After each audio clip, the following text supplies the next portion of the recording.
Dans le show business, quand tu prends tout le monde, si ce n'est pas Fanico, ça va être Vano. Le reste, là, tu vas faire, ils vont faire des sons aujourd'hui, ça va marcher, demain, ça va pas marcher, après demain, ça va marcher. Ils vont stagner. Quand Vano, il est venu me dire, ah, j'ai signé à Universal, il va te dire que je lui ai dit, bro, tu n'as pas besoin d'Universal. C'est moi qui ai dit à Vano, si tu veux gagner de l'argent, tu dois chanter. Il dit, je ne peux pas chanter. J'ai dit, Vano, tu vas chanter.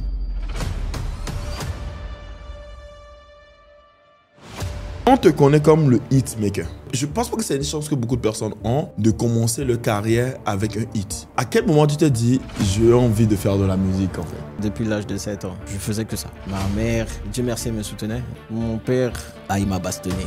Ah ouais, à l'africaine quoi. Il m'a bastonné. Et là, j'ai dit, bon là, c'est bon, j'arrête la musique. Si c'est pour prendre tout le temps des ceintures.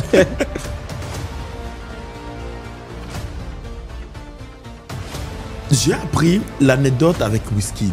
J'ai trouvé ça très frustrant. Est-ce que tu peux nous raconter un peu ça? Il y avait un ami qui m'avait accompagné pour le rencontrer en coulisses. Et mon gars, il m'a laissé dehors. Donc il m'a dit, je reviens, tout ça. 20-30 minutes, il n'est pas revenu. Donc moi, je suis là. Il y avait 2 gardes du corps. Bien petit, je voulais me faufiler. Les gars m'ont récupéré. Ils m'ont taloché vite fait là. Ils m'ont jeté sur la plage. Et j'étais un peu triste, tu vois. Et là, ils montaient sur scène. Donc moi, je marchais, je partais. Toi aussi, tu fais de la musique, t'as envie de devenir quelqu'un. Alors que là, à cette époque, personne ne te calculait. Je pleurais. Et je me suis dit, cette humiliation que j'ai eue là, ça va plus jamais se répéter. Ouais. Moi, si je deviendrais une grande star.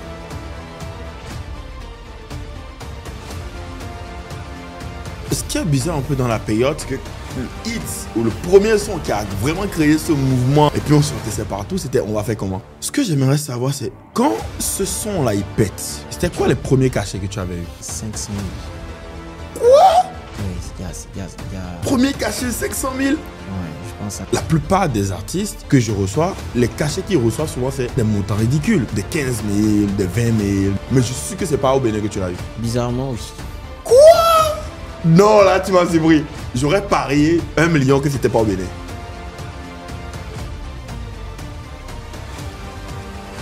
Et quand tu dis que ça a commencé encore pas plus à exploser et que vous avez commencé par avoir les vrais cachets, on parlait de combien à peu près? 1 million, 2 millions, 3 millions. Le plus gros cachet que tu as eu? Tu veux vraiment savoir? Ouais, je veux savoir. Ça doit être big, je pense. Entre 15 et 20. Waouh. Ouais. Waouh. Est-ce qu'après tu as eu à rencontrer Wizkid? On voulait me le présenter. Si je te dis que j'étais timide, j'ai fui. C'est beau. C'est beau. Je te promets. Quelle est la plus grosse somme d'argent que tu as dépensé sur un truc? Non, peut-être donner à une femme. Donner à une femme, donner quoi? à une femme 3 millions. En cash? Ouais. En une fois comme ça, c'est Ouais, ça? une fois comme ça. Ouais, c'est le Django du pays. Après, il chante qu'il n'est pas le Django. Non. Oh putain, j'aurais même pas dû dire ça.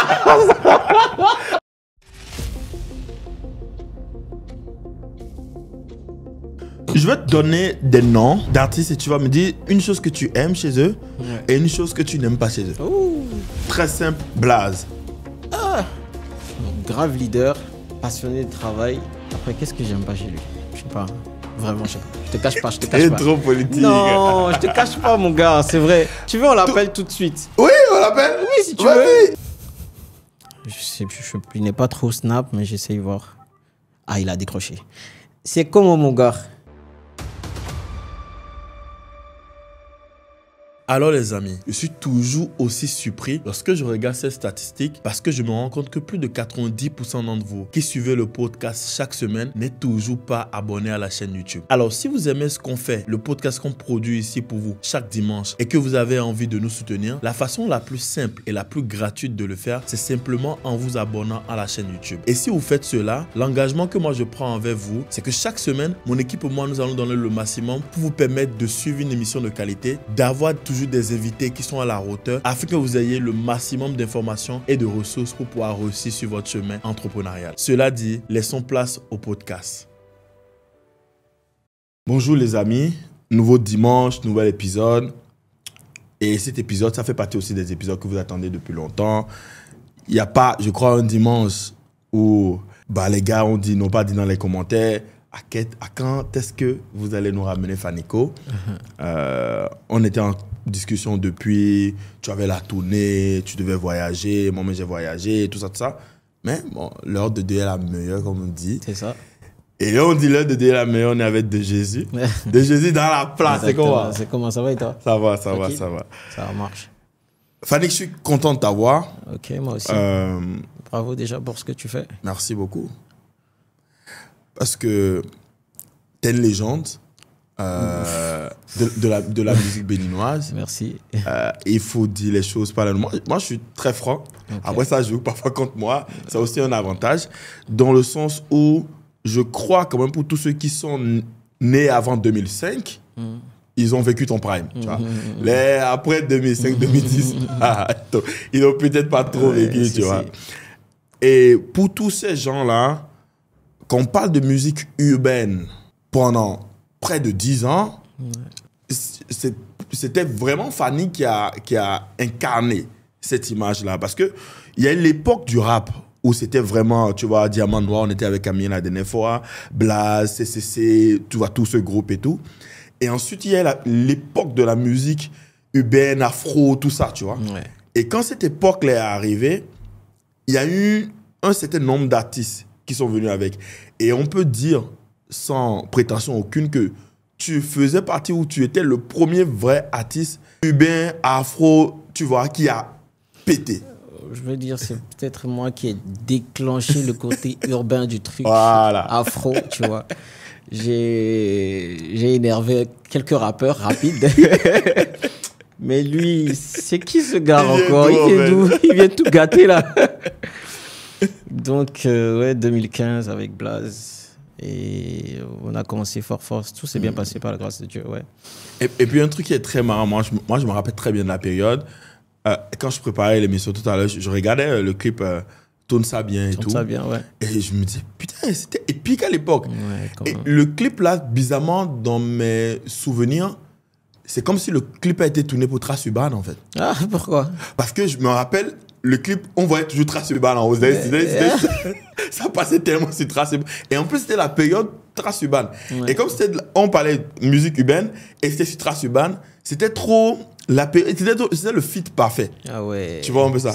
En plus, ils ont beaucoup joué ça. Oui, ils ont trop joué ça. Ils en ont abusé même. Bon, après, nous, on allait vraiment au feeling. Hein. Tu sais, et Trace aussi, ils aimaient beaucoup les couleurs quand même. Tu vois, donc on a utilisé beaucoup de couleurs. Les gens se demandent souvent si... et je crois que c'est un truc qui te revient souvent. Okay. Si tu avais de la famille à Trace, les longs bras là-bas. On m'appelait le président de Trace. Non, je pense que... Après, il y avait des codes. Et si tu as compris très tôt, tu penses? J'ai compris très tôt, ouais. Et puis, quand tu es un hitmaker et tu sais bien faire ta musique, en ce temps, franchement, ça passait, quoi. Ça passait en tout cas pas inaperçu, tu vois. Et puis, voilà, c'est pas que j'ai de la famille, non. Je pense qu'ils aimaient bien mes tubes, comme je vais le dire. Et le fait d'enchaîner, de rester dans le top, ouais, ça m'a avantagé aussi beaucoup. Voilà. Alors, avant de continuer, j'aimerais faire une petite parenthèse, rapidement, pour l'un des sponsors de l'émission. Okay. Je ne sais pas si tu vois en quoi je suis habillé. Okay. Tu trouves comment ma suivette? C'est super bien. Hein? C'est une belle suivette. Tu connais Jerry Sinclair? Bien sûr, c'est le grand frère. Ouais, grand frère. Ouais. C'est lui qui a décidé de sponsoriser l'émission. Un big up à lui. Il nous accompagne depuis quelques épisodes maintenant. Depuis l'épisode de Amir et tout. Moi, j'aime beaucoup son travail. Il aime mon travail aussi, le travail qu'on fait avec le podcast. Donc, big up à lui. C'est très important. Pour ceux qui ont envie de découvrir plus la marque et tout, on va mettre le lien peut-être vers le site web ou vers le Instagram dans les commentaires. Comme ça, vous avez la possibilité d'aller voir. Ils font de très bons trucs. Et si vous avez envie de bien vous habiller, c'est important. C'était la minute pub. C'est important. Alors, Fanny, on te connaît comme le hitmaker. Comme je dis, tu es rentré dans le game...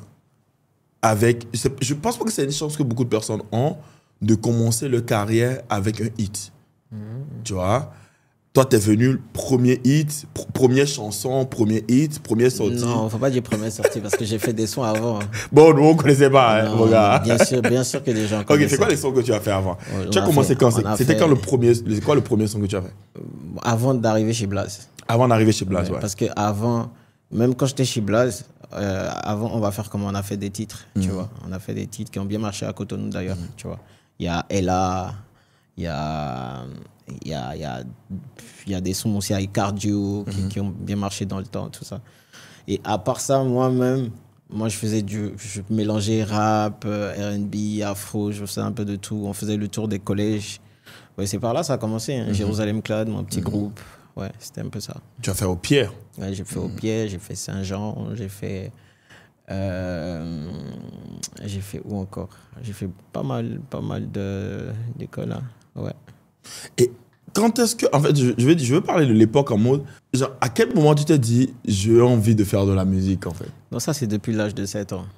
Vraiment, depuis l'âge de 7 ans, je faisais que ça. Ma mère, Dieu merci, elle me soutenait. Donc, je faisais vraiment que ça. Même à l'école, mes professeurs... tout le temps, moi, franchement... Tu étais né pour ça, quand il y avait les cours, moi... Tu moi, écrivais. je grattais des tests, tu vois. C'est vrai que je faisais aussi mes cours à côté, mais je grattais beaucoup de tests à l'école et tout. Ouais, voilà. Mais est-ce que la famille te soutenait? Est-ce que... Ma mère, beaucoup. Ta mère te soutenait? Ouais, ma mère, parce qu'on est en Afrique, les gens ne croient pas trop à la musique ouais, à cette c'est époque. ça, en fait. Mais franchement, ma mère me soutenait beaucoup. Mon père, c'était pas vraiment ça. Mais quand ça a commencé à marcher, bah... Écoute, Mon père, c'était le genre qui te bastonnait quand tu allais enregistrer. C'est bien ça, c'est bien ça. Je me rappelle, j'avais fait un son Esprit Jointé avec... ouais, il m'a tapé. Hein. Raconte-moi ça un peu. Non, bah, le son est sorti. Comment il a appris ça? C'est sur les réseaux, sur YouTube, Ah ouais? tout ça, ouais, parce que on parlait de, tu vois, de tout ça, de weed, tout ça, et puis voilà, il a mon fils? C'est impossible. Donc toi, tu fais la promotion de la drogue? Ah, c'était la jeunesse, hein, franchement. Du coup, ouais, il était aux États-Unis, il est rentré. Ah, il m'a bastonné. Ah ouais, à l'africaine, quoi. Il m'a bastonné. Je me rappelle, quand je te dis ça, je me rappelle avec la ceinture, tout ça. Ouf, il m'a bastonné bien même. Et là, j'ai dit, bon, là, c'est bon, j'arrête la musique. Si c'est pour prendre tout le temps des ceintures. Mais après, j'ai continué en cachette. Tu vois, j'ai continué en cachette jusqu'à ce que ça prenne. Paf, ouais. Et en fait, je suis sûr que quand tu t'es dit, j'ai arrêté la musique, ça a été pendant une semaine, quoi. Oui, vite fait. Après, bon. Après, bon, faut s'en foutre de lui. Et t'as continué en cachette ou quoi? Ça va lui passer. Ouais, ma mère savait, puisque je vivais avec elle. Je vivais qu'avec ma mère. Tes parents n'étaient pas ensemble? Non, je vivais qu'avec ma mère. Du coup, ouais, donc, souvent, quand je suis à la maison, j'écrivais des textes et je chantais. Ouais, elle n'avait pas de problème avec ça. Donc voilà. T'as des frères et sœurs? Des demi, ouais. Que des demi? Ouais, que des demi. Moi, je suis unique à ma mère. Tu es unique à ta mère? Et bien sûr, okay. Voilà. Et je crois que tu as parlé, t'as tes frères et sœurs, les demi qui sont autour de toi, qui travaillent avec toi dans ta carrière? Non, juste un qui était rappeur aussi. Okay. Il m'a beaucoup soutenu. D'ailleurs, je voulais souvent son dictionnaire. Il avait un dictionnaire de rimes. Je prenais ça souvent pour écrire mes tests aussi. Il s'appelle Yann. Aujourd'hui, il est pasteur. Et c'est lui, d'ailleurs, qui m'a donné de Jésus. Ok, oui, je crois. Il est rentré de voyage, je crois. Voilà, il est rentré de voyage un jour. Il est venu me voir à la maison. Et il m'appelle Fannick de Jésus. Je fais, ça! Je te vois ça. C'est un beau truc, ça. Frérot, je prends ça. Je garde ça direct. Et quand on va faire comment? J'ai dit non, là, je place ça. Ça sera mon premier morceau. Je place de Jésus officiellement. Et puis, paf, j'ai dit, écoute, tous mes sons, on rate plus ça. Petite pause les amis, alors je suis très content de pouvoir vous adresser ce petit message parce que j'ai une grosse nouvelle à partager avec vous. Grâce à votre soutien depuis le début, aujourd'hui Discussion Informelle, votre podcast est devenu le podcast le plus écouté du Bénin, le podcast numéro 1 et le deuxième podcast business le plus écouté de l'Afrique de l'Ouest. Et cela n'aurait pas été possible sans vous. Grâce à vous, chaque trimestre, c'est plus de 1 million de personnes qui écoutent nos différents podcasts et cela n'aurait pas été possible sans votre soutien régulier chaque dimanche. Mais comme vous le savez les amis, depuis le début de l'aventure, il n'y a que que de grandes entreprises, de grandes marques qui ont eu la possibilité de pouvoir utiliser notre canal pour pouvoir faire la promotion de leurs produits ou de leurs services ainsi que de leurs offres. Mais pour la toute première fois de l'histoire, nous avons décidé de rebattre les cartes et de vous donner la possibilité à vous aussi, notre public qui nous écoute, de pouvoir utiliser notre canal, profiter de la visibilité qui est générée par discussion informelle chaque jour, chaque semaine, chaque mois, chaque trimestre, afin de pouvoir vous-même booster la visibilité de votre business. Le seul défi qu'il y a, c'est que nous ne pouvons pas recevoir tout le monde. Afin de garder une certaine qualité d'écoute, un certain plaisir pour nos abonnés, nous ne pouvons accepter que 3 partenariats venant de 3 entreprises chaque semaine. Si vous avez envie de faire partie de ces 3 entreprises-là que nous mettrons en avant la semaine prochaine ou les semaines à venir, cliquez sur le lien en bas de cette vidéo pour pouvoir vous inscrire, pour pouvoir candidater et nous allons analyser avec l'équipe et vous dire si ou pas vous pouvez utiliser notre canal pour pouvoir diffuser vos annonces, vos publicités ou simplement augmenter la visibilité de votre marque. Nous avons hâte de collaborer avec vous et de voir la visibilité de votre entreprise s'accroître. Tout ce que vous avez à faire, c'est de cliquer sur le lien en bas de cette vidéo pour pouvoir candidater. Laissons maintenant place au podcast. Et tu t'es pas dit, en ajoutant de Jésus à ton nom ou à ton nom, ton blase d'artiste, que les gens allaient te catégoriser un peu dans le gospel, tout ça? Honnêtement, tu t'en foutais? J'avais même pas les yeux là-bas. Ok. Moi, je le faisais juste pour moi surtout et pour surtout la foi que j'avais. Tu es très croyant? Oui, bien sûr, bien sûr. Donc, tu vas à l'église souvent? Vite fait. Vite fait? Ouais, vite fait. Sinon, le reste, c'est entre Dieu et moi à la maison. C'est quand la dernière fois tu es à l'église? Colo. C'est quand la dernière fois tu es parti à l'église? Frérot, je me rappelle pas. Ouais, ça fait trop longtemps, frère. Je me rappelle pas. Mais des fois, j'ai des périodes, franchement, je vais à l'église à fond. Des fois, j'arrête. Ok. Et donc, 7 ans, tu commences la musique. Maman soutient la musique et les mamans elles soutiennent toujours. Moi, je voulais devenir footballeur. Ma maman, c'était ma première supportrice. Papa me bâtonnait, dit non, tu vas à l'église, tu devais matheux. Et ensuite, papa découvre, il n'est pas trop content. Mais à quel moment, en fait, tu as l'approbation de papa dans ce flow-là? Quand tout a pété. C'est quand tout a pété? C'est quand tout a pété. C'est-à-dire, après, on va faire comment, c'est ça? Ouais, après, on va faire comment après? Alors, donc, tu disais tout à l'heure que tu as fait au pire tout ça, tu as fait un groupe. Tu faisais partie d'un groupe. Mais à quel moment tu vas en solo et tu deviens un fanique de Jésus, quoi? En fait, dans le label, je ne vais pas dire que je tenais vraiment les rênes, mais moi, j'aime être leader dans tout ce que je fais.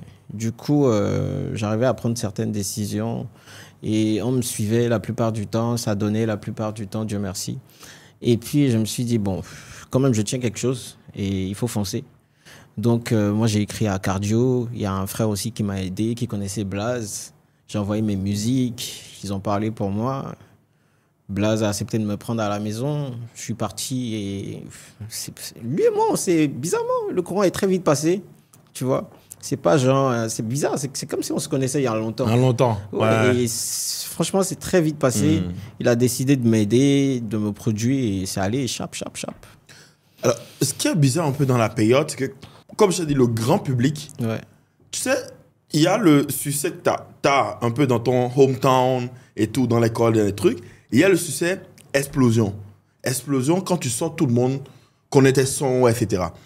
Et le hit, ou le premier son qui a vraiment créé ce mouvement, et puis on sortait ça partout, c'était « On va faire comment ?» Et c'était devenu tellement le truc que moi, j'avais l'impression que c'était même une expression. C'était devenu une expression, en fait. Genre OVC ou bien quoi, on disait quoi? OVVC. OVFC. Et puis, tout le temps qu'on écrivait avec les Go et tout, genre, c'était ça, on utilisait OVFC, tu vois. C'est Blaze qui a donné ça, OVFC. C'était lui qui a donné ça. Et puis, c'était une expression, en fait, qui était beaucoup utilisée au Cameroun et en Côte d'Ivoire. Donc, quand ça a explosé, les gens pensaient surtout que je venais du Cameroun et de la Côte d'Ivoire. Donc, et quand ça a continué avec les expressions comme tu fais trop la bouche, le piment, tout ça, ils se sont dit, lui, là, c'est sûr, c'est un Camerounais. Ou quelqu'un de la Côte d'Ivoire, un truc comme ça. C'est après que j'ai commencé à affirmer que, ouais, je suis béninois. Donc, en fait, t'avais l'avantage de commencer inter en même temps. Alors qu'il y a beaucoup de personnes qui rêvent d'aller en inter. Toi, t'as commencé à l'inter en même temps. C'est une chance, c'est une grâce. Parce que quelque part, j'ai l'impression que tes sons regorgeaient un peu de la culture de ces pays-là. Tu vois, des expressions de ces pays-là. Après, je suis quelqu'un, j'aime beaucoup mélanger. Donc, je pense que c'est sorti naturellement, en fait. J'aime beaucoup mélanger. Quand je vais dans un pays, j'aime m'inspirer de tout un peu, tu vois. Voilà, pour pour en faire une musique, pour que tout le monde se retrouve Dedans, ouais, exactement. Ce que j'aimerais savoir, c'est quand ce son-là, il pète, Ouais.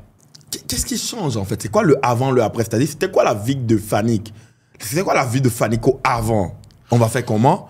Et c'était quoi? C'est devenu quoi la vie de Fanico après? Honnêtement, on va faire le comment? seul truc qui a changé, c'est que je pouvais plus sortir n'importe comment, je pouvais plus m'asseoir n'importe où, je pouvais plus faire les trucs comme avant. Mais je suis resté moi-même. Honnêtement, je suis resté. C'est-à-dire, avant, tu pouvais sortir, faire ce que tu veux. Ouais, me poser dans les cafés, Ouais. n'importe où, tout ça. Mais paf! Parce que quand tu te poses, ah, Fanico, tu vois. Donc, il fallait rester plus cool, discret. Voilà. Ça a commencé, quoi. Donc, ça devait changer, tu vois. Donc, ça a changé et je me suis adapté. Mais moi-même, ma personne, non, je suis resté moi-même. Comment tu as vécu ce changement brusque de lifestyle, de style de vie, en fait? Honnêtement, quand j'y repense, ça a rien fait. Hein. C'est passé tranquille, en fait. C'est pas comme si... Moi, j'étais zen parce que je voulais le truc depuis l'âge de 7 ans. Je l'ai eu. Je me suis pas pris la tête avec quelqu'un. Je faisais pas ma star. J'étais toujours moi-même. Je fréquentais avec des amis avec qui j'ai fait les classes. Je les voyais toujours. Je faisais juste ma musique tranquille. Sans prise de tête. Hein. Non, Mais t'as pas l'impression d'avoir perdu un peu de liberté dans la période, tout ça? Honnêtement, non. J'ai demandé quelque chose à Dieu. C'est des sacrifices. Donc, pour ça aussi, il fallait donner quelque chose en retour. Et c'est comme ça. Dans toute activité ou, je sais pas, dans tout domaine, c'est comme ça, en fait. Ouais. OK. Alors, un truc que j'aime bien rappeler aux gens, c'est que notre podcast de base, c'est un podcast business. OK. Et c'est un podcast business. C'est pourquoi on parle beaucoup d'argent. Si. Et l'idée aussi, en fait, dans toutes les émissions qu'on fait, c'est d'arriver à montrer le côté, comment on construit quelque chose de rien à quelque chose de très, très, très, très grand, à l'échelle nationale, internationale, etc. Et comment est-ce que ça peut impacter la vie de la personne qui est en train de le construire? Parce qu'il y a beaucoup d'entrepreneurs qui nous suivent, beaucoup de jeunes qui nous suivent, qui ne sont pas forcément entrepreneurs, qui ont peut-être une passion, une envie, peut-être devenir artiste, peut-être devenir créatif, peut-être devenir styliste, peu importe et tout, et qui se demandent, c'est quoi le process pour passer de rien à quelque chose, et comment est-ce qu'on gagne sa vie dans ce flow-là, quand ça marche? Donc, moi, ma question pour toi, c'est, OK, côté financier, par exemple, avant, on va en faire comment? C'était quoi? Est-ce que tu gagnes de l'argent avec ta musique déjà, etc.? En fait, avant la musique, franchement, la première fois que j'ai gagné de l'argent, c'était en photographie, parce que j'ai fait de la photographie. Et mes premiers sources, c'était 15 000, je pense, si je m'en rappelle, ou 50 000, je pense, ouais, qui m'a été donné par Pissa. Elle fait des événements. Elle faisait beaucoup d'événements dans le temps. Et c'est en tant que frère, elle m'a dit, écoute, tu fais de la photo, viens sur mes événements, j'accepte de t'aider, prends ça. Et c'était ça mon premier cachet en photographie. Après, j'ai eu d'autres cachets. Et à côté, je faisais de la musique. Mais avant, on va faire comment? Non, on passait un peu d'école en école. Je me rappelle pas qu'on avait pris des sous, mais on le faisait genre pour chercher de la célébrité, pour qu'on soit vu un peu par tout le monde. Et je pense que mes seuls sous que j'ai pris là, c'était vraiment côté photographie. Après, on va faire comment? Ça, je te dis même, c'était chaud. Ça n'a pas commencé. J'ai pas commencé à gagner en même temps. Gagner en même temps. Je disais même à Blas, je me rappelais. C'est bizarre, on nous appelle pas, hein, qu'est-ce qui se passe? Mais le problème, c'est qu'on nous appelait, mais le cachet, ils pouvaient pas payer. Donc, au début... Vous avez... Attends, Blas, c'était ton manager en même temps? C'était mon producteur et Cardio, mon manager. OK. Donc, il m'a fait, calme-toi, ça va venir. Je fais, Et quand c'est venu à flot. Genre, on nous appelait, on voyageait, franchement, un peu partout, tu vois. Et le problème, c'est que, genre, au début, tellement on nous appelait pas, on était obligé de faire nous-mêmes des sacrifices, tu vois. On cassait des prix pour aller quand même faire plaisir à certains pays, à nos vrais fans qui nous écoutaient, tout ça. Et quand ça a commencé, le cachet revenait à la normale, en fait. Okay. C'était quoi les premiers cachets que tu avais eu? Je ne veux pas dire quelque chose de bizarre, je ne me rappelle pas. Honnêtement, je ne veux pas dire quelque chose de bizarre. C'est ça, va. Ton premier cachet dans la musique, vrai. Si je ne me trompe pas, est-ce que c'était pas 500 000? Quoi?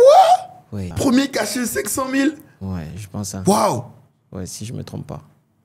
Et ça, tu pensais que c'était déjà cassé? Je vais appeler Da pour qu'il me confirme parce que c'est avec lui, on a fait soit 500 ou 1 million, je sais pas. Oui, bien sûr. Mais je pense que ça va être 500, je pense. Je pense si je me trompe pas. Parce que j'avais voyagé avec Da. J'avais voyagé avec Da et on était parti au Niger. Et c'était c'était là que tout avait commencé. Tu avais déjà fait combien de tubes ou de chansons qui marchaient à l'époque? Je pense que j'étais juste avant, on va faire comment, hein? Je pense. Et ça avait pété au Niger aussi? Toute l'Afrique francophone. Toute l'Afrique francophone. Jusqu'aujourd'hui, par la grâce de Dieu. Donc, je ne sais pas s'il y avait déjà Tu fais trop la bouche, mais en tout cas, le Niger était ma première destination. Et ton premier cachet, c'était en dehors du pays, en fait? Oui, c'était en dehors du pays. Oh, ça, c'est fou, mon gars. Exactement, ouais. C'était en dehors du pays.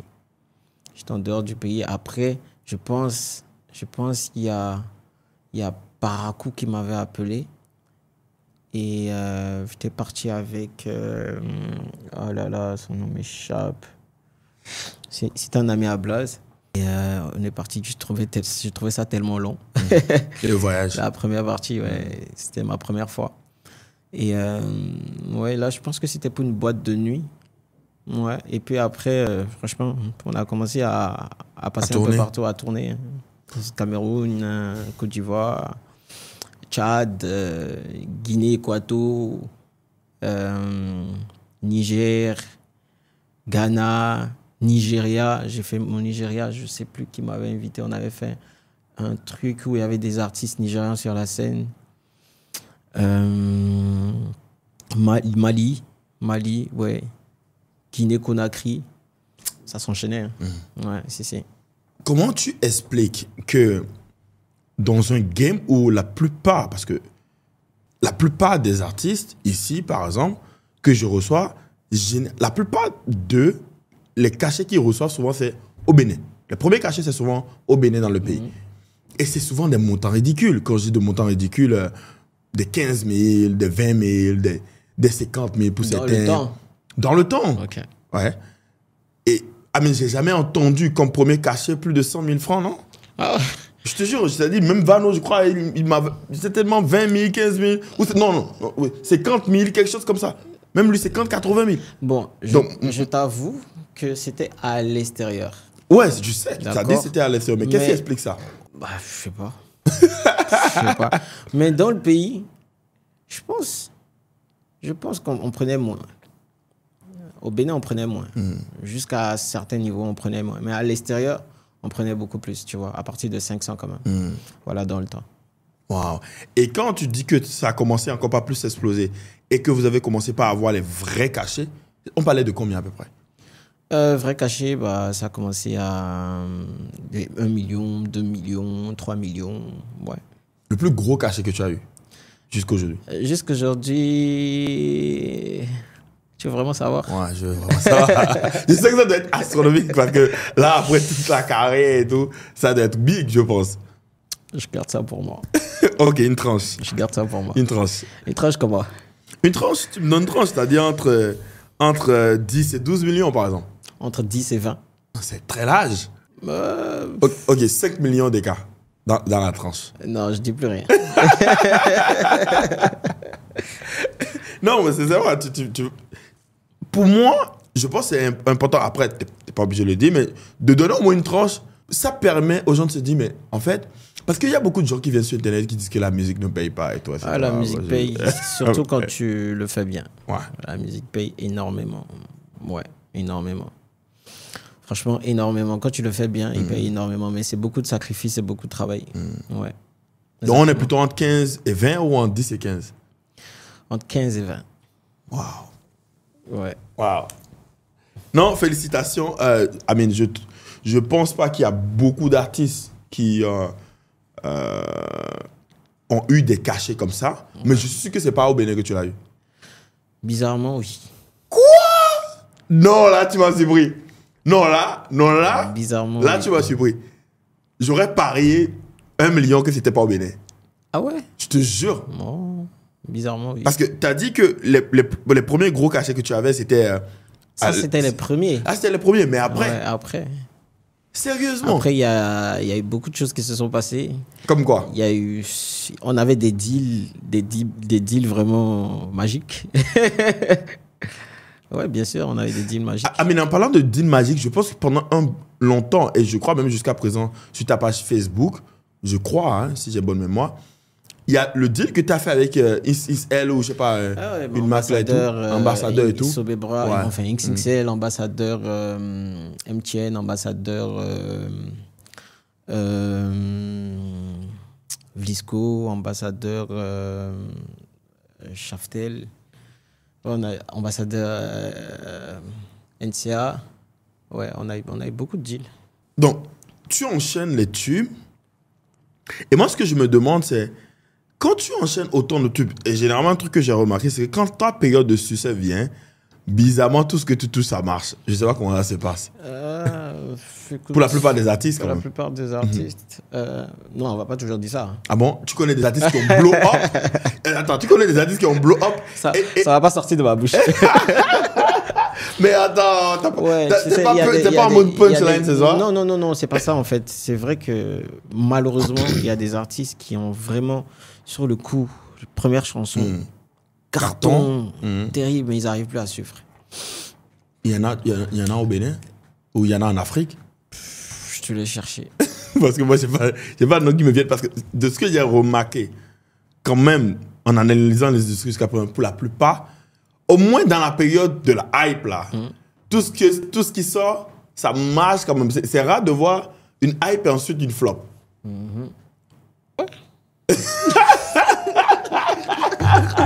Les gars, Fanny qui est en train de faire la gueule de bois, la langue de bois, il ne veut pas donner le nom des artistes. Lui, il n'est pas comme Amir. Hein. Amir, lui, il tire lui, c'est un booba, lui, il casse tout. Lui, il est un booba, mon gars.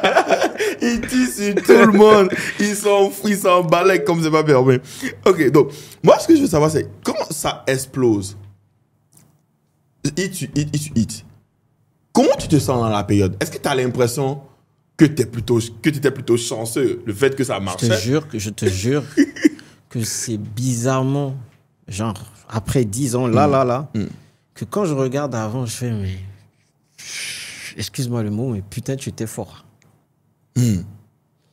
Et si tu as pu faire tout ça jusqu'aujourd'hui, mais c'est ton truc, quoi. Tu peux continuer.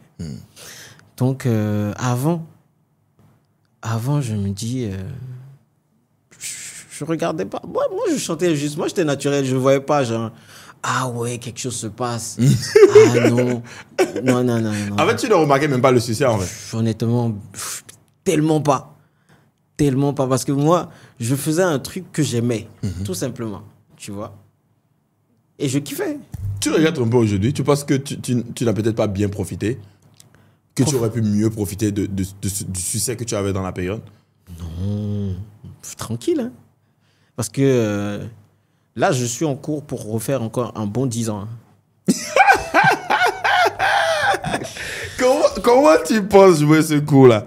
Comment tu penses avec aujourd'hui, je ne vais pas dire la concurrence d'aujourd'hui, et avec la jeunesse d'aujourd'hui, comment tu penses pouvoir tenir encore sur 10 ans? On est d'accord que de 2015 à l'année passée, Fanny qui sort au moins un hit par année, chaque fois. Mais dans les 5 premières années, c'était plus. Oui, c'était plus. Après, tu sais. Qu'est-ce qui s'est passé? Parce que. Non. Moi, je ne veux pas te cacher, Fanny. Ouais, dis-moi tout. Il y a eu un moment. Ouais, j'enchaînais. Tu enchaînais, ouais, mais de malade. Les gars, je dis non, mais pas. En vrai, quand tu commences et ça se passe bien, mais.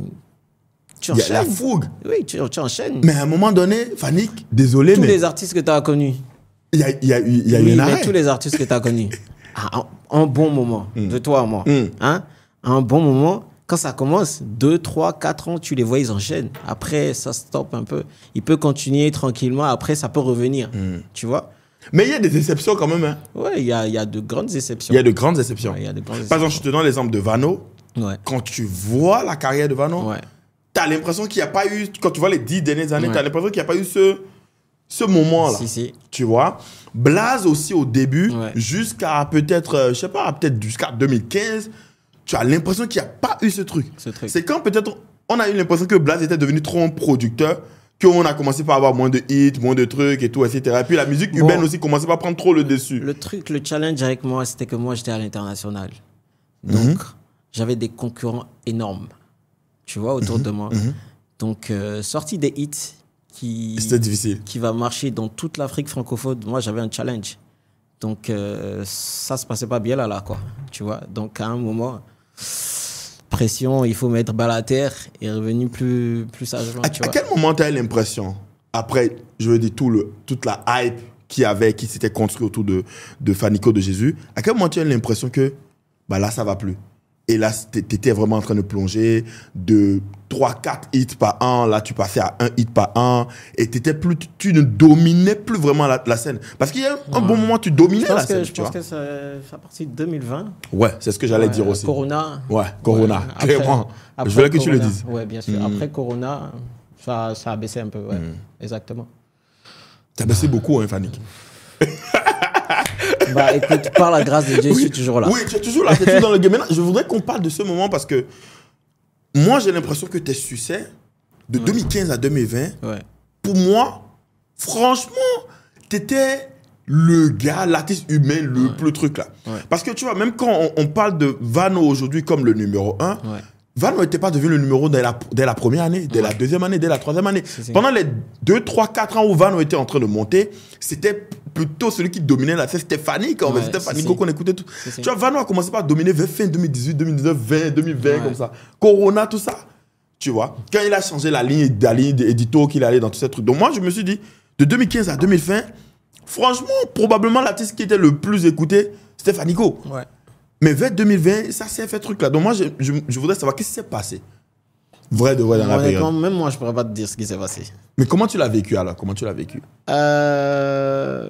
Honnêtement, de mon côté, rien ne s'est passé. Je savais qu'il y avait une baisse qu'il fallait rattraper. C'est tout. Mais après, on faisait ce qu'on pouvait au mieux. Tu bossais toujours autant? Je bossais toujours autant. On continuait à sortir des hits au moins par année. 1, 2 hits par année. Avant, c'était souvent 3, tu vois. Mais voilà. Là, on essaye de revoir tout ça et je pense que ça va mieux se passer pour les années à venir. Pendant cette période-là, quels sont les moments les plus difficiles que tu as vécu? Difficile, honnêtement, il n'y en a pas eu. Non, je te cache rien. Hein. Vas-y. Moi, je suis sans pression. En fait, c'est pas comme si ça m'a... Pour moi, je ne sentais pas que ça baissait ou il y avait un truc. Tu vois, parce que c'est moi qui donne, c'est moi qui écris, c'est moi qui chante. Et moi, en ce temps, quand je donne un hit par année, pour moi, ça va. Ça va. Et je suis quelqu'un, en fait, tu as bien dit, de 2015 à 2020, j'enchaînais beaucoup. Et parce que j'étais dans ce genre de truc où, quand j'envoie un, je veux vraiment envoyer un hit. Je veux pas envoyer juste ça passe, c'est un bon son. Non, je veux vraiment envoyer, tu vois. Et c'est du travail. C'est vraiment du travail, tu vois. Et j'avais vraiment une pression, tu vois, parce que... De la part du label, de qui, en fait? Non, moi-même, en fait. Toi-même, ok. Ouais, parce que tous mes sons, je les ai écrits moi-même. Je réfléchis moi-même. Tout se passe dans ma tête, en fait, tu vois. Donc, après, c'est pas comme si... Moi, j'étais zen, hein. Moi, j'étais tranquille parce que je sais que quand je veux vraiment redémarrer, quand je vais vouloir vraiment redémarrer, je vais redémarrer, tu vois. Et voilà, après, quand j'envoie un truc et ça marche, je fais OK. Ouf. On va continuer à travailler pour que la suite soit toujours belle. Mais il ne faut pas se précipiter pour faire quelque chose qui n'est pas bon, tu vois. Donc, patience, quoi. Wow. Alors, récemment, on a vu que ça a recommencé. C'est-à-dire, il y a eu ça, et après, il y a eu ça, et après, ça a recommencé. Quand même d'une façon ou d'une autre, je ne vais pas dire depuis que tu as rejoint Oculus, mais un peu avant, parce que l'autre chose aussi qu'on a remarqué, c'est que tu fais partie des rares artistes béninois qui ont fait beaucoup de collaborations. Ouais. Mais de grosses collaborations, tu vois, des collaborations qui ont super marché. Je pense à la collaboration avec KS Bloom, par exemple, qui est un hit. Tu as fait plein de collaborations qui ont super marché au Cameroun, en Côte d'Ivoire, etc. Je pense que j'étais dans un milieu où, comme je te dis, j'avais cette chance-là d'être connu à l'international. Donc, il y a... c'est comme moi. J'écoute la musique d'un artiste qui marche en Afrique ou dans le monde et je kiffe en fait. On peut se suivre sur les réseaux, ça peut s'envoyer quelques textos ou on se voit à un show. Ah mon gars, c'est comment, j'aime bien ce que tu fais, on rentre en contact et puis ça passe crème. Quand le feeling y est et on a les contacts, bah, hey frérot, tu kiffes ça, ça passe vite. Écoute, dis-moi ce que tu en penses. Ah, j'ai bien envie d'être dessus, tu vois. Ou ça vient à moi. La plupart des collaborations, franchement, c'est beaucoup venu vers moi. Ah, j'aime bien ce que tu fais. Écoute ça, dis-moi ce que tu en penses. On enchaîne. Et moi, je suis quelqu'un, j'aime beaucoup partager. Donc, quand la musique, elle est bonne, bah, j'hésite pas, je donne ma force. C'était un peu ça. J'ai appris, j'aimerais faire une petite parenthèse sur une histoire que j'ai apprise en préparant l'émission sur tes débuts. Ouais. Et tu l'as raconté dans le podcast avec Nasty, Big Up au frérot. C'est l'anecdote avec Wizkid. J'ai trouvé ça très, très frustrant. Ouais. Et donc, en fait, la petite anecdote, c'est que, OK, il y avait un concert, il y a le Summer, je crois, quelque chose comme ça qui était organisé. Et il y avait Wizkid qui était invité. Et est-ce que tu peux nous raconter un peu ça? Bah, il y avait un ami qui m'avait accompagné pour le rencontrer en coulisses. Et puis, toi, t'es un gros fan de Wizkid? Ouais, si. Donc, il était en coulisses, justement. Et je devais le rencontrer, parler un peu, tout ça, vite fait en coulisses. Et mon gars, il m'a laissé dehors. Donc, il m'a dit, je reviens, tout ça. Quoi, ça fait 20-30 minutes, il n'est pas revenu. Donc, moi, je suis là. Il y avait 2 gardes du corps. Bien petit, je voulais me faufiler. Les gars m'ont récupéré. Ils m'ont taloché vite fait, là. Ils m'ont jeté sur la plage. Et j'étais un peu triste, tu vois. Et là, il montait sur scène. Donc, moi, je marchais, je partais. Et quand il a commencé, tu vois, c'est ton artiste qui chante, la foule crie, tout ça. Toi aussi, tu fais de la musique, tu as envie de devenir quelqu'un. Alors que là, à cette époque, personne ne te calculait.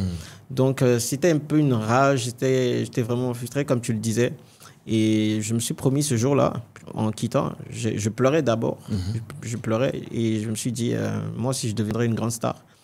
Et cette humiliation que j'ai eue là, ça ne va plus jamais se répéter. Ouais. Et je me ferai respecter, tout ça. Donc, quand je suis rentré, j'ai pris mon bic and feuille. C'est là que j'ai commencé à écrire quelques tests vite fait. Et ça a commencé. Hein. Tu avais quel âge dans la période? Honnêtement, je ne me rappelle pas. Tu te rappelles pas? Non, je me rappelle pas. Est-ce que après tu as eu à rencontrer Wizkid? Honnêtement, jusque-là, tu t'en rends compte que je l'ai vu. Il était venu pour... Oui, ici. Oui, je pense ici. Oui, il avait et tout. Je pense le premier. Il était invité. Oui. On était dans les mêmes coulisses. Si je te dis, on voulait me le présenter. Si je te dis que j'étais timide, j'ai fui. C'est beau. C'est beau. Je te promets. Toi? Oui, j'ai pas pu. Il a qu'à faire son show, c'est pas grave. Après, moi, j'aime pas trop. Je suis beaucoup dans mon coin, tu vois. Pourquoi tu es beaucoup dans ton coin? Est-ce que tu penses pas que ça joue un peu contre toi? Je sais pas, mais je suis beaucoup dans mon coin. Ouais. Est-ce que tu voudrais le rencontrer un jour? Mais avec plaisir, avec plaisir. Et je sais que ça se fera quand même. Et collaborer avec lui? Ouais, bien sûr. Imagine, j'ai peut-être des bras tellement longs, tu n'imagines pas que là, il y a Wizkid qui ouvre et puis on a prévu ça pour la surprise du podcast. Ah, mon frère, je vais te faire un bisou. On va continuer. Ah ouais, lourd ça.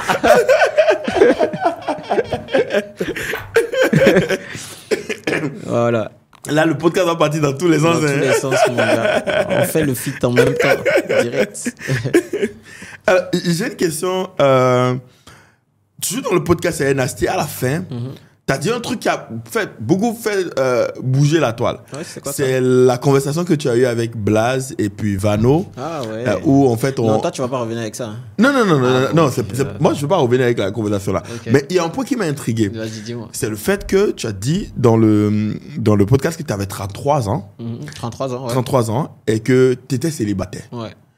Moi, ce que j'aimerais savoir, c'est quand tu commençais ta carrière, c'est-à-dire au tout début avec le groupe et ensuite on va faire comment, tu fais trop la bouche, tous ces trucs. Pendant la période, tu étais célibataire? Non, j'avais une go. Tu avais une go dans la période? Elle était camerounaise. Elle était camerounaise, vous étiez dans une relation à distance? Ouais, on a fait, je pense, 2 ans. Ok. Ouais, si. Et vous étiez ensemble quand ça a pété? Je pense que c'est quand ça a pété, je l'ai rencontré. Ouais. Ok, au Cameroun? Tu étais parti au Cameroun, Ouais, c'est c'était ça? au Cameroun. Ok. Ouais, c'était au Cameroun. Ouais. Après, vous avez continué en relation à distance. Ouais, Toi, tu avais ta carrière qui marchait et tout. En vrai, moi, j'ai que des relations à distance jusqu'aujourd'hui. C'est vrai. Pourquoi? En plus, ouais, non, je sais pas. Mais je pense que c'est quelque chose que je vais arrêter parce que ça c'est bon là, ça m'a fatigué. Il faut que tu arrêtes, mon Il vrai. faut que j'arrête.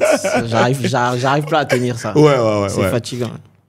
Moi, je pense. Non, mais c'est vrai, j'ai eu que des relations à distance. Que des relations dans toute ta vie. Ouais, dans toute ma vie.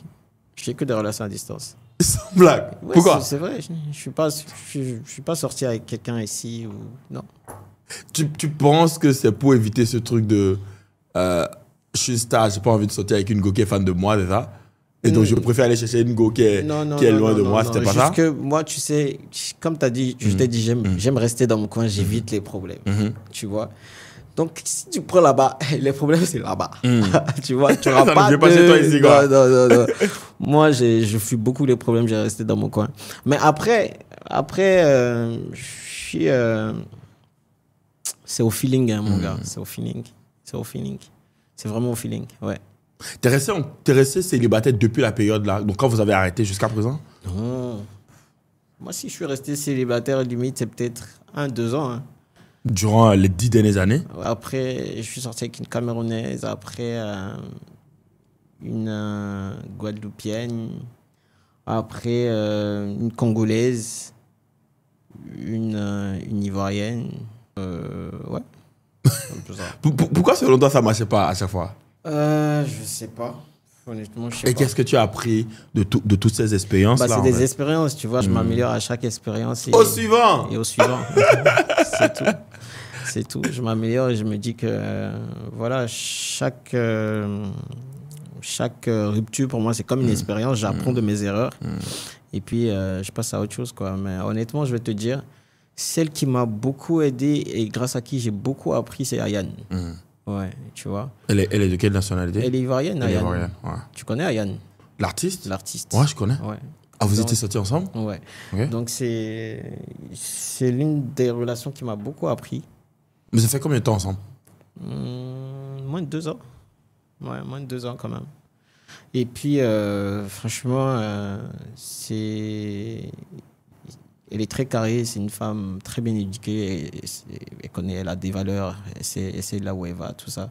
Et franchement, c'était une belle relation, tu vois. C'était une belle relation. Mais pourquoi c'était une belle relation, ça s'est arrêté? Oh bah, écoute, mon gars, il y a des hauts et des bas. Il y a des hauts et des bas, tu vois. Et puis, voilà, aujourd'hui... Non, mais cette affaire de distance, là, il faut que j'arrête ça déjà. C'est clair, déjà. Ouais, c'est ça. Si Ayane nous écoutait, qu'est-ce que tu voudrais lui dire? J'ai tout dit déjà. C'est une très belle. Si tu avais un message spécifique pour elle. Non, écoute, elle fait sa vie, je fais la mienne. Ça a été une très belle personne. C'est toujours une très belle personne. Ça a été une belle relation, par contre. Et puis... belle suite de carrière, courage à elle et voilà, pour la suite, c'est un peu ça. Et est-ce qu'aujourd'hui, tu vis mal la solitude, le fait de ne pas être Non, j'aime beaucoup rester seul. Pourquoi? Ça, je te le dis. Malgré l'âge, parce que j'ai l'impression avec l'âge, ça devient de plus en plus difficile. C'est parce que je suis enfant unique. C'est vrai que des fois, je t'avoue, j'ai des périodes de solitude dure où je déprime un peu vite fait. Mais après, quand ça remonte, quand ça va, je me dis, écoute... Je préfère être seul que être emmerdé, tu vois, ou recevoir des ondes négatives. Ça m'avantage pas dans cette carrière, dans cette musique que je fais, tu vois. Parce que ça m'arrive, j'ai des périodes où ça... Tu déprimes souvent? Je te le cache pas, je déprime beaucoup. Ça, je te le cache pas, je déprime beaucoup. Je réfléchis beaucoup, je pense beaucoup et c'est normal, tu vois. Donc... Comment se manifestent tes moments de déprime, souvent? Comment tu le vis? Très dur, hein. Très dur. En tout cas, à chaque fois que ça arrive, je pleure à fond. Je pleure vraiment à fond. Après, je me dis, écoute, si tu es toujours là aujourd'hui, écoute, c'est que l'avenir sera encore plus belle. Donc, bats-toi, relève-toi. Et puis, j'essaye... dans ma tête, c'est comment trouver ce truc qui va me faire passer à autre chose. Tu vois. Et quand je trouve, et puis je passe à autre chose, c'est tout. Quand on voit ta carrière, tu as sauté de beaucoup de maisons de production en maison de production. On a l'impression. Non. Bon, t'as fait 3. T'as fait 3 gros. Oui. T'as commencé SF Main Man. En fait, je viens d'arriver dans le 3e. Dans le 3e. Ouais, Bon, ça fait va. 1 an. Oui, Pas ça que fait j'ai un an. sauté des maisons. On a l'impression quand même que ça fait beaucoup. Non. Après, peut-être parce que tu communiques beaucoup sur les maisons de production. Non. Il y a beaucoup de personnes qui ont changé, il y a beaucoup d'artistes qui ont changé beaucoup de maisons de production, Non. mais vu qu'ils ne communiquent pas dessus, on Premier, ne sait pas. c'était self-made man. Oui. Peut-être, oui, je communique Oui. beaucoup sur Oui. les maisons de premier. Oui. Premier, c'était self-made man. Ouais. Et que ce soit dans les sons et que ce soit sur les réseaux, bien sûr, quand je suis dans une maison de production, il faut beaucoup parler Mais de les autres ça. artistes ne le font pas forcément. Bah, Donc quand ils changent de maison de production, on le remarque pas ouais. forcément. Et après, il y a eu Blue Diamond. Blue Diamond. Ça, qui a le plus duré. Ouais. On a fait 7 ans quand même. Et si tu me permets, là, je vais rajouter quelque chose pour Blue Diamond. T'avais... La plupart des clips, quand tu étais à Blue Diamond, étaient sur la chaîne de Blue Diamond. Ouais.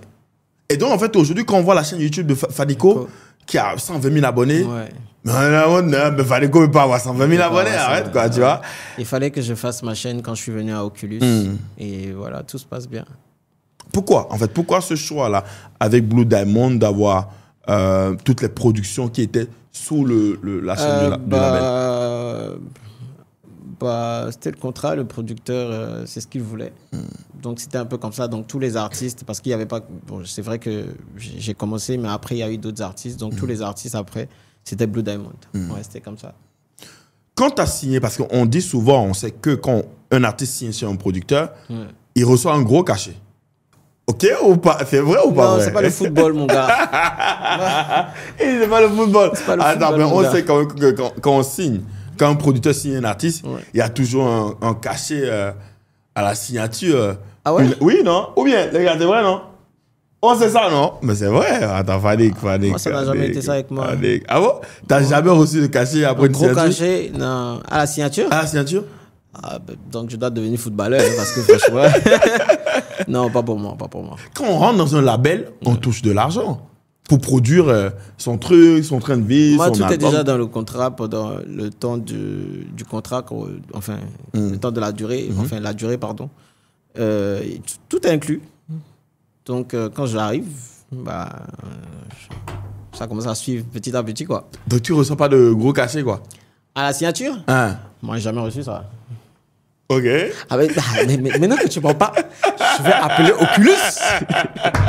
Ah, monsieur Carlos, vous me devez une énorme somme, apparemment. Apparemment. Monsieur Mike, Ajoute-le monsieur apparemment. mon manager. Oh, quand je vais...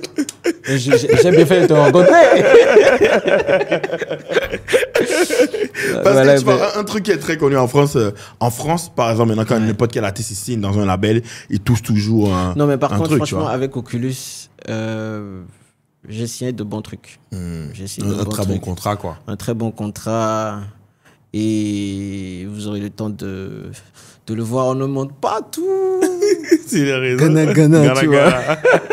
Ça vient un peu, tu vois. Voilà. Mais avec Oculus, j'ai signé un bon contrat. C'est vrai qu'à la signature directe. Mais quand tu m'as dit ça, je vais quand même prendre quelque chose. C'est important. Ouais. Mais peut-être un an après, ils vont pas forcément accepter.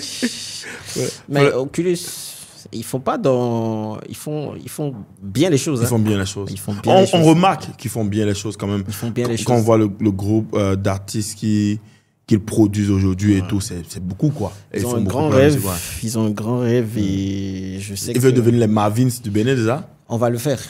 On va le faire. C'est le début. On est en plein développement, comme on le dit.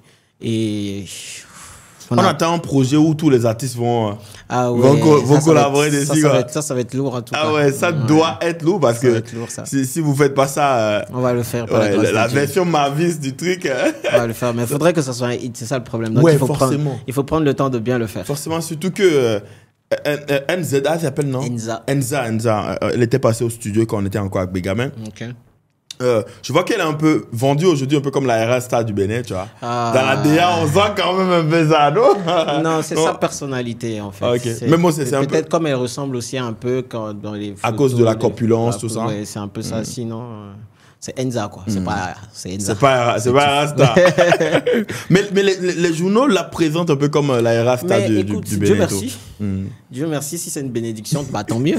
On espère que ça s'accélère vite. Ça peut l'aider. Moi, je pense que ça peut quand même aider à à la propulser, à propulser sa c'est carrière. pour ça que je dis, si ça s'accélère vite, c'est bien, ça sera bien pour elle. Ouais. Mais en fait, ce que je suis sûr, quand on parle de maisons de production avec qui tu as bossé, Self-Made, on comprend parce que vas-y, Blaze était là, il y avait un gros nom, il y avait une grosse visibilité et tout. On se dit, pour un artiste qui débute, il y a intérêt à collaborer avec Self-Made à l'époque, ok? Mais Blue Diamond, je crois que ça a été créé avec toi. Ouais, ça a été créé franchement de nulle part. De nulle part. De nulle part. Si je te raconte même, franchement, comme ça. Et raconte si tu veux. Ah, frérot. Ok, bon, on laisse. Bon, écoute, c'est vite fait. En vrai, je ne connaissais pas encore M. Sidikou Karimou. Il m'a invité à la fête d'une de ses filles. Père à son âme. Elle est morte. Elle est morte. Et j'avais d'ailleurs fait un son pour elle dans le temps que j'aimais beaucoup. Et viens faire plaisir aux enfants. Moi, je boudais un peu. Je boudais un peu parce que le cachet ne sortait pas, tu vois. Et mon manager m'a dit, vas-y quand même, vas-y, compte sur moi, tu vois. J'ai fait, ok, à fouille. Donc, je suis parti. C'était les enfants, tu sais, moi, les enfants, je peux chanter gratuitement pour les enfants, franchement. Et je suis parti tranquille, ça s'est bien passé, les enfants aimaient. Le lendemain, on m'a dit, passe dans mon bureau, je veux te voir. Écoute, comment ça se passe? Ils ne connaissaient rien du tout. Alviral était là. Bon, Alviral, tu es le manager, je suis le producteur. Aujourd'hui, j'ai envie d'aider Fanico, je l'aime bien. Ça a commencé. C'est quoi le nom? Blue Diamond. Okay. Qui a trouvé le nom? Je sais plus, mais je pense beaucoup c'était Alviral et Monsieur Sidikou. Ouais. Et puis, ça allait vite. Hein. Mais toi, tu étais déjà un artiste confirmé. Ouais. Tu étais déjà une restar, en fait. Ouais. Pourquoi tu acceptes signer pour rejoindre un label qui vient juste d'être créé? Ah bah, écoute, j'avais confiance, surtout en mon manager, qui était Alviral. Qui était Alviral. Ouais. Parce que c'est quelqu'un qui m'a, sans vraiment me connaître, c'est vrai, depuis Blaze, il gérait des trucs en couloir pour moi. Mais le feeling entre lui et moi, c'est vite passé. Tu vois, c'est vraiment vite passé. Et pendant tout le temps que j'ai passé à Blue Diamond, franchement, on n'avait pas de problème, quoi, tu vois. Ça s'est bien passé. Et puis, je ne suis pas le genre à avoir des problèmes avec ceux avec qui je travaille, tu vois. Donc, j'ai cru en lui. J'ai cru en lui. Et moi, j'aime quand le truc est naturel, surtout. Et écoute, je parle avec toi, je sais que tu es une bonne personne.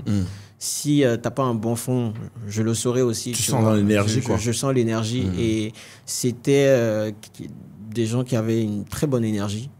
Et voilà, c'est pour ça qu'on a commencé, tout s'est bien passé, par la grâce de Dieu jusqu'à la fin. Ouais. Donc, récemment, tu as rejoint... donc, on parlait du label Oculus et tout. Tu as rejoint un nouveau label. Tu as dit que bon, voilà, c'était une nouvelle équipe, une nouvelle dynamique et tout, etc. Moi, je me demande, après 10 ans de carrière, est-ce que tu penses que tu dois toujours faire tes preuves aujourd'hui? Est-ce que je dois dire preuve? Après, moi, franchement, tu as vu ce que j'ai donné là? C'est une partie de moi. Okay. C'est juste une partie de moi. Et... j'ai besoin que les gens découvrent l'autre partie de moi. Parce que j'en ai plusieurs. Je suis comme un caméléon. Tu vois. C'est vraiment une partie de moi. Et là, pour les 10 prochaines années, par la grâce de Dieu, ils vont découvrir une autre partie de moi que je veux bien... Quelle est cette partie que je veux bien exploiter. Mais je pense que ça va être une surprise pour toi. Toi-même, tu verras. Non, mais en fait, tu vois... je suis resté vraiment afro. C'est vrai que j'arrivais à m'amuser sur un mélange rap, vite fait R&B, tu vois. Mais j'ai les 2 prochains sons. Regarde les 2 prochains sons qui vont sortir. Que tu vas sortir? Ouais. Sinon, les 2 prochains, les 3 prochains. Les 3 prochains. Regarde les 3 prochains sons. Tu vas découvrir un autre Fanico encore. Tu vois? Et j'ai vraiment besoin de faire... j'ai vraiment envie de faire découvrir ce côté de moi à mes fans, tu vois. Et moi, j'arrête pas, tu vois. Je pense que même depuis le début, mes sons n'étaient jamais pareils. Que ce soit On va faire comment, Tu fais trop la bouche, Jean Kounana, Mon bébé, Sapologie, Angelina, Faut pas m'embrouiller, Tourne ça bien. T'as vu, tout était différent. Et là, j'ai vraiment envie de continuer maintenant, enfin... de montrer de la vraie musique, pas ce qu'eux, ils ont envie d'écouter. Tu vois un peu? De leur faire découvrir cette deuxième partie de moi. Donc, c'est sur ça que je suis en train de travailler. Quelle est la partie de toi aujourd'hui que tu penses que peut-être tu caches au public et ou peut-être que le public ne connaît pas de toi? Moi, je suis très bête. Explique. Si mes fans me connaissaient vraiment, ils allaient plus m'adorer. Comment? Moi, je suis très bête. C'est rare de voir les gens qui disent qu'ils sont bêtes eux-mêmes. Moi, je suis trop bête, frérot. Pourquoi? Et je fais des conneries souvent. Comme quoi? Quel genre de conneries tu penses que tu as fait et que en fait, si quelqu'un apprend ça, il va te dire non, il est vraiment bête, quoi. Non, il n'avait pas dit ça ici. Non, ok, le plus petit. La plus petite connerie, alors, si tu veux. La plus petite, la plus mignonne, si tu veux. La plus mignonne. Oui. Tu peux m'aider, s'il te plaît? La plus innocente. Ah, bon, je sais pas, frérot. Tu vois, là, tout de suite, sur le coup, je sais pas comment te dire ça, en fait. Tu es gêné à l'idée de Non, dire pas ça? que je suis gêné, je trouve pas. Je trouve pas, mais des fois, je fais des trucs, je fais, mais si jamais mes fans me voient en train de faire ça, ils vont dire, ouh, c'est qui ce gars-là? C'est quoi les trucs les plus insolites que tu as fait depuis que tu es devenu star? C'est quoi les trucs les plus insolites que tu as fait depuis que tu es devenu Billy? Non, je veux juste un exemple. Ok, bon, on va poser la question autrement. Je dis, on parle de choses folles que tu as réalisées, anecdotes folles. Quelle est la plus grosse somme d'argent que tu as dépensé sur un truc? Qu'est-ce que tu as acheté? Tu t'es dit, fuck, en fait, j'aurais jamais dû acheter ça. Non, peut-être donner à une femme. Bah, pas acheter, je pense pas. Mais Donner à une femme, donner quoi? à une femme 3 millions. Ouais. Ouais. En cash? Oh, non, pas en cash. Mais 1 million en cash. Ouais. En une fois comme ça, c'est Ouais, ça? en une fois comme ça. Ah ouais, c'est le Django du pays. Après, il chante qu'il n'est pas le Django. Non. Oh putain, j'aurais même pas dû dire ça. Après, il chante qu'il n'est pas le Django. Et là, on a First King qui vient de rentrer. Il dit qu'il n'est pas le Django. Il donne 3 millions, femme. C'est à fin de 32 millions qui est revenu comme ça. Fanik, dis-moi. Mais aujourd'hui, je donne plus hein, parce que. Ah bon, pourquoi tu donnes plus? Non, il y a eu trop de gourmets, mon gars. Tu vas dépenser, donner de l'argent à une femme. Puis, non, il y a trop de gourmets. Aujourd'hui, je pense qu'à moi. Je vis pour moi. Et puis, voilà. Pour moi, quelles sont les plus grandes dépenses que tu as réalisées? Les plus grandes folies que tu as réalisées? C'est pour moi même. Franchement, Ouais, c'est vraiment pour comme moi. truc que tu as fait, par exemple? Ma maison. Ok, tu as acheté une maison? Non, je suis en train de construire. Tu es en train de construire une maison? Ouais. Waouh, où ça? À Calavi. À Calavi, ouais, ça c'est la paix là-bas. Hein. Ouais. Ah ouais, ça Donc, c'est intéressant. je vois pas ça comme un truc fou, mais c'est pour moi-même, quoi. Tu vois. Mais c'est là où j'ai mis le plus d'argent. Ouais. Tu es en train de construire un truc balèze, c'est ça? Par la grâce de Dieu. Ok, un autre exemple de truc. Donc, quand tu as claqué l'argent, après tu t'es dit non, là j'ai claqué l'argent. Là. Moi c'est beaucoup les femmes, hein, mon gars. Ouais, mon gars. Quel autre montant t'as donné à une autre femme? Non. Ça, c'était le plus, tu vois. À part ça. Ah, moi, je suis pas riche. Tu n'es pas riche? Non, je suis pas riche, mon gars. Moi, je me cherche. Il donne 3 millions en famille, Moi, il est pas riche. Non, après, écoute, quand tu es en couple et tu aimes ta go, mon gars, il faut faire des efforts, tu vois. Il faut la mettre à l'aise. Ouais, man, tu vois. Bah, c'est le minimum, tu vois. Mais quand tu commences à recevoir les gourmets, T'as dit combien de gourmets? Tu vas dire que tu as combien de gourmets au total?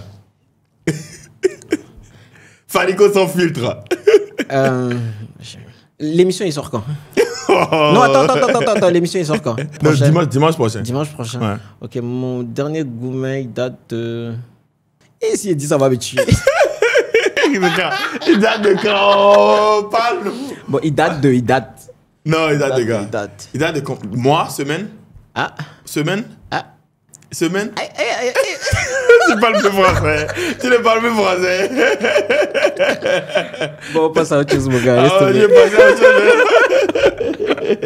Tu parles plus français maintenant. Oh là là. Okay. Mais quelles sont les expériences qui t'ont marqué? Les expériences de vie qui t'ont marqué? Peut-être des voyages, des choses que tu as vécues. Tu te dis, waouh, là je suis en vie. Moi, en fait. Franchement, je suis content à chaque fois que je voyage parce que ça m'ouvre l'esprit, ça me fait découvrir d'autres choses, ça m'ouvre l'esprit en vrai parce que je me dis je suis plus bloqué sur tel truc, j'apprends à l'extérieur. C'est pour ça c'est important de voyager, tu vois. Quand tu sors du pays, tu découvres d'autres choses, tu apprends d'autres cultures, tu vois comment ça se passe ailleurs et voilà. Donc, c'est beaucoup plus ça. Hein. De ma carrière, moi, je suis content de tous mes voyages. Et je suis quelqu'un, j'aime beaucoup voyager, que ce soit en avion, en voiture. Et d'ailleurs, depuis que j'ai découvert à la Cannes que je pouvais faire la route avec Centrinos, on est parti pour la Cannes en voiture. Depuis, quand je vais... Dans quel pays? En Côte d'Ivoire? En Côte d'Ivoire. Ok. Donc, à chaque fois que je vais en Côte d'Ivoire, je prends ma voiture, j'y vais, tranquille. Tu roules tout seul? Je roule moi-même, ouais. Et au pompéage, les gars te reconnaissent? Ouais, souvent. Hein. Ouais. C'est bien quand les flics viennent prendre des photos avec toi. Ouais, ça fait plaisir. Alors, Fanny, on se tire vers la fin du podcast. Et généralement, vers la fin, ce que j'aime faire, c'est aborder des sujets que je n'ai pas pu aborder. Pour qu'on puisse les attaquer one by one. Ah, vas-y. J'ai envie qu'on retourne un peu le game de la musique. Ok. Béninoise, Ok, particulièrement. Bon, déjà, la dernière fois, j'ai vu, tu as posté une capture d'écran où la madre Angélique Kidjo t'envoyait beaucoup de force pour ton concert et tout, Ouais. etc. Si. Ah ouais, c'est fort ça, mon gars. Oui, ça fait plaisir. Ah, c'est la maman, mon gars. Ouais, Moi, de franchement, ouf. quand Comment ça s'est fait? C'était la première fois qu'elle t'écrivait? Non. C'est... Écoute, déjà, je suis... Elle suit tout ce qui se passe. Hein. En vrai, elle suit tout ce qui se passe. Non, on n'aurait pas dit. Hein. Ouais, Parce qu'elle n'interagit pas beaucoup. Bah, ça, je saurais le dire. Mais elle suit vraiment tout ce qui se passe. J'aurais appris qu'elle a envie de collaborer avec des artistes béninois, tu vois. Parce que j'ai même appris qu'elle aime beaucoup le Hadja Piano. Ouais, tu vois. Et d'ailleurs, je crois avoir vu un truc comme ça sur les réseaux où Insta m'avait sorti un truc, ouais. Mais elle suit tout ce qui se passe et donne de la grosse force. Elle donne vraiment de la grosse force. C'est peut-être... vous ne le voyez pas comme vous devez le voir, mais elle donne de la grosse force. Et c'est quelqu'un qui... elle a fait du boulot, mon gars. Elle a fait un gros chemin, tu vois. Et venir vers nous comme ça et être autant cool, c'est incroyable. Et comme moi, je parle... À chaque fois que je parle avec elle, je suis content. Je fais, mais Fanny, tu parles avec... c'est des Grammys, là. C'est beaucoup de Grammys, là. Tu vois. Et je fais cette même prière pour moi aussi. Parce que tu as envie de gagner un Grammy un jour? Enfin, un seul Grammy, c'est incroyable. Ça sera incroyable. Mais c'est pour ça que je continue. Parce que, Tu penses que tu pourrais y arriver? Genre, t'internationaliser à ce point? Je peux. Mais je peux tellement. C'est pour ça que je crois toujours, tu vois. Comme je t'ai dit, je suis zen. Je fais mes trucs doucement. Ça pète, ça sort comme ça sort, quoi. Ça va péter quand ça va péter, quoi, tu vois. Parce que je crois, on a vu, tu avais fait un feat avec VG Drum à l'époque. Si. Est-ce que tu prévois d'autres feats ou d'autres trucs pour quand même mettre un pied quand même dans le rap? De ma carrière, je savais pas que d'autres feats allaient venir, mais c'est venu. Il y a beaucoup d'autres feats qui sont venus et je sais que j'aurai encore de meilleurs feats pour ces 10 ans qui arrivent encore, ouais. Parce que quand tu vois, je demande ça parce que quand tu vois les artistes ivoiriens, on a l'impression qu'ils ont accès au game français. Ils sont streamés en France, ils sont tendance en France. Déjà, c'est une grosse... Pourquoi, en fait? C'est une grosse plaque tournante de la musique, tu vois. Ils ont vraiment... comment dire ça? Ils sont éduqués musique, tu vois. Ils ont la passion, ils aiment le truc. Ce qui fait que c'est ce qu'on doit avoir aussi, tu vois. Mais je pense que ça viendra petit à petit, tu vois. Et c'est même si on est découragé n'importe comment, nous les artistes, on doit continuer à forcer le truc, tu vois. Mais ça viendra. Il faut éduquer le public, en fait. Et leur public à eux, ils ont déjà ça dans le sang, en fait, tu vois. Alors, je te disais qu'on était pratiquement à la fin, qu'on allait retourner l'écosystème. Est-ce que tu veux poser quelques questions? Oui, bon, ma première question, je t'ai déjà posé une question. Vas-y. La deuxième question, c'est qu'est-ce que tu penses du clash récent entre Instaime et puis Hassan Barrel? Tu sais que moi, je ne mets pas ma bouche dans ces trucs. Moi, je regarde, honnêtement, derrière mon téléphone, je rigole. Tu rigolais juste? Non, moi, je rigole juste, tu sais. Mais c'est tes gars. Oui, mais c'est mes gars, mais c'est pas mon problème en vrai. Ils règlent leur truc. Quand ça va le passer, ça le passe. Moi, je suis concentré sur beaucoup d'autres choses, mon gars, tu vois. Mais tu en as pensé quoi? En vrai, hein, rien. Il faut demander à Inkster. Demande à Inkster, est-ce que je l'ai appelé une fois pour lui dire qu'est-ce qui se passe? Non. Axel, non, rien. C'est entre eux, quand ça va le passer, ça va le passer. Après, ça fait bien bouger le game. Tu penses que ça va bouger le game? Vite fait. Tu penses quoi quand Axel vient avec le truc de oui, ses parents lui ont demandé de retirer ça, tout ça et tout. Mais après, chaque famille a ses principes, tu vois. C'est peut-être, il veut faire de la musique, oui, mais il a des règles à respecter. Ça, il faut pas dépasser des limites, tu vois. Ça, c'est famille, tu vois. Donc, je pense que chacun a sa manière de procéder, tu vois. Ok. Je vais te donner des noms et d'artistes et tu vas me dire ce que tu aimes, une chose que tu aimes chez eux et une chose que tu n'aimes pas chez eux. Ouh, ouais, on verra. Bon, on verra. Non, on verra. Tu vas jouer le jeu. Moi, je suis vrai. Sinon, on va ramener du piment ici. Non, moi, je suis vrai. Si tu ne réponds pas, tu prends un piment. Je suis vrai. Et si vraiment j'aime pas quelque chose, c'est que j'ai déjà dit ça à la personne, en fait. Ok. Ouais. On va commencer très simple, Blaze. Honnêtement, c'est quelqu'un de grave leader, passionné de travail.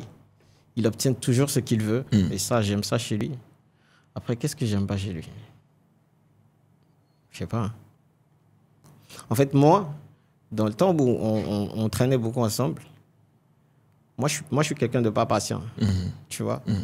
Et on se disputait toujours pour ça. Genre, moi, je veux avoir tout de suite, tu vois. Et c'est quelqu'un qui me remettait sur mes pédales, tu vois. Tranquille, ça va venir, hein, tu vois. Mais après, qu'est-ce que j'aime pas chez lui? Je sais pas. Vraiment, je sais pas. Honnêtement. Tu sais que c'est le grand frère, c'est le boss, c'est le grand dos. Mais je vais pas te mentir. Lui, moi, on parle chaque fois. Mais qu'est-ce que j'aime pas chez lui? Je sais pas. En vrai. Je te cache pas. T'es trop politique. Non, je te cache pas, mon gars. C'est vrai. Tu veux, on l'appelle tout de suite. Oui, on l'appelle. Oui, si tu veux. Mais franchement, je sais pas. Attends. Je vais voir. Exclu. Je vais voir si... Exclu dans la discussion informelle, les amis. Je vais voir s'il est connecté.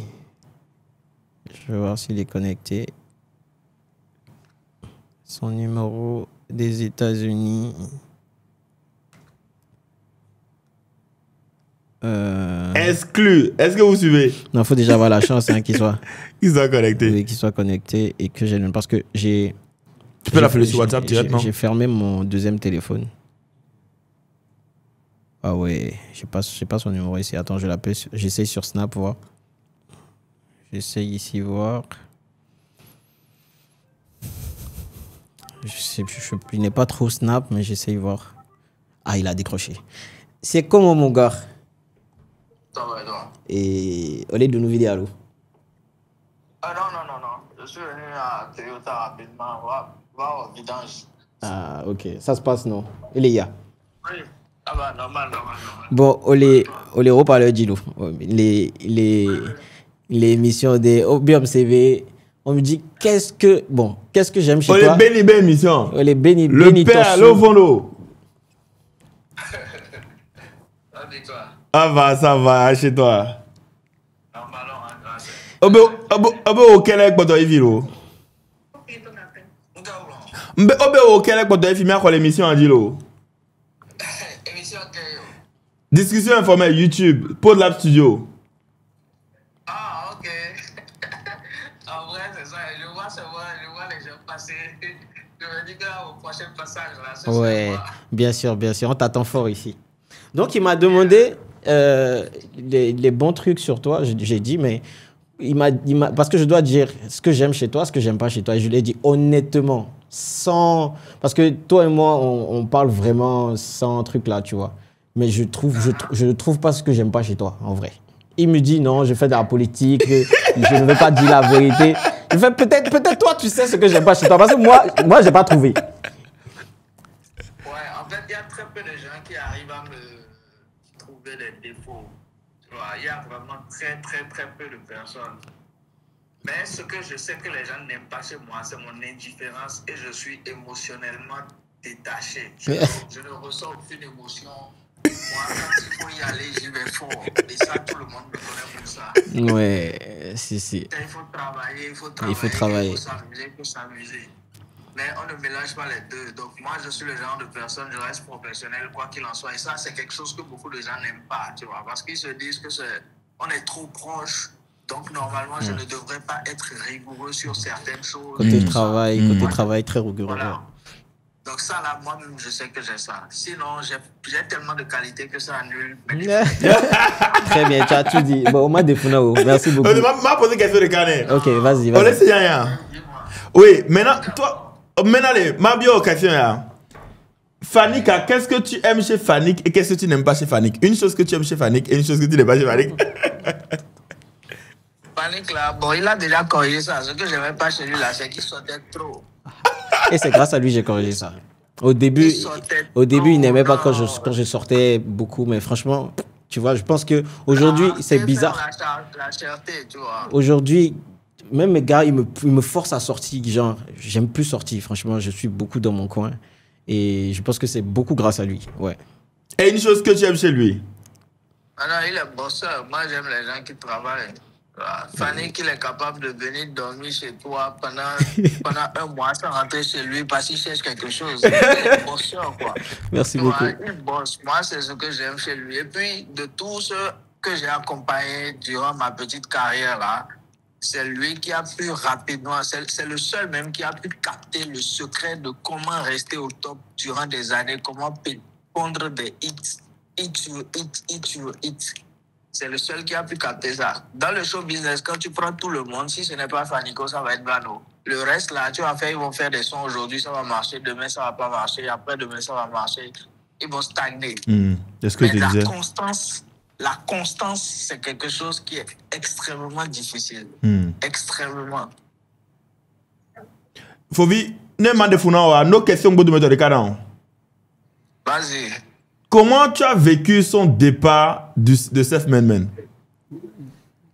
Franchement, ce n'est pas quelque chose qui s'est fait avec une prise de tête. Hein.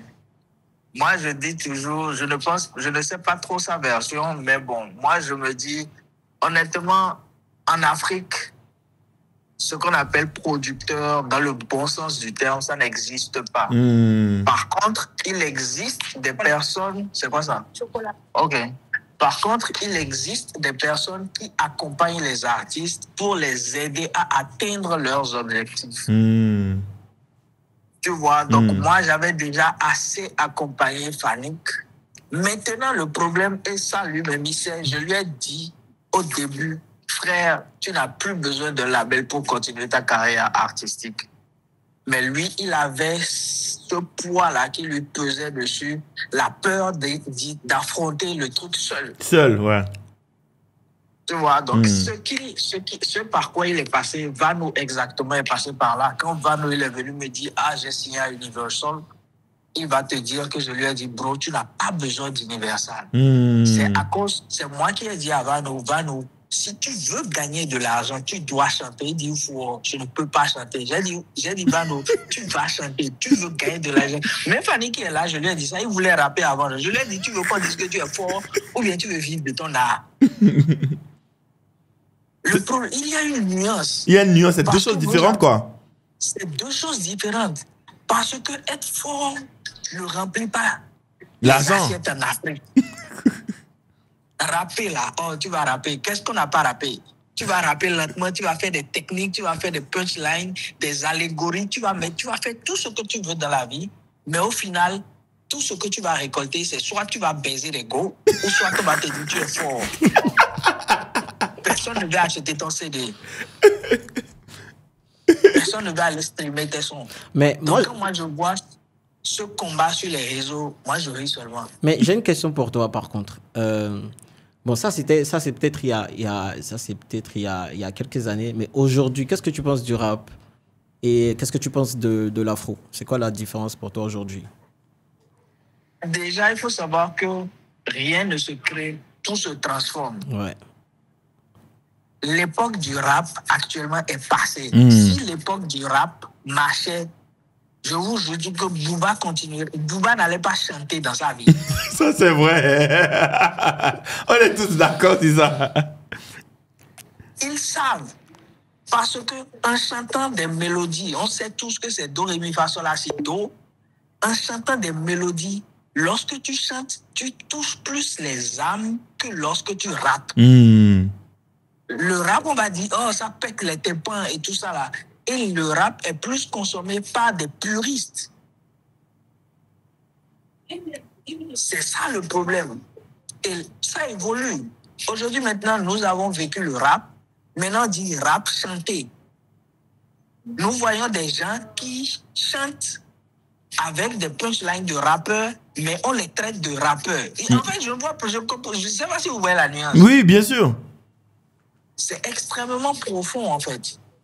Donc là, maintenant, on parle de rap. Les gens qui font l'effort actuellement pour faire tourner le rap, on peut que les saluer.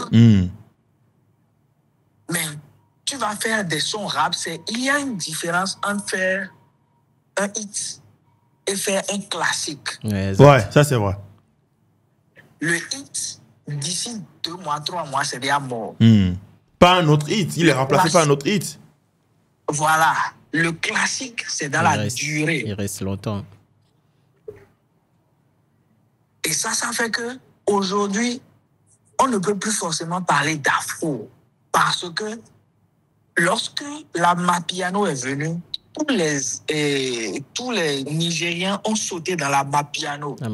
Mais dans le souci d'améliorer la Mapiano, ils ont mixé maintenant la Mapiano avec l'afro. L'afro, ouais, j'ai remarqué, exactement.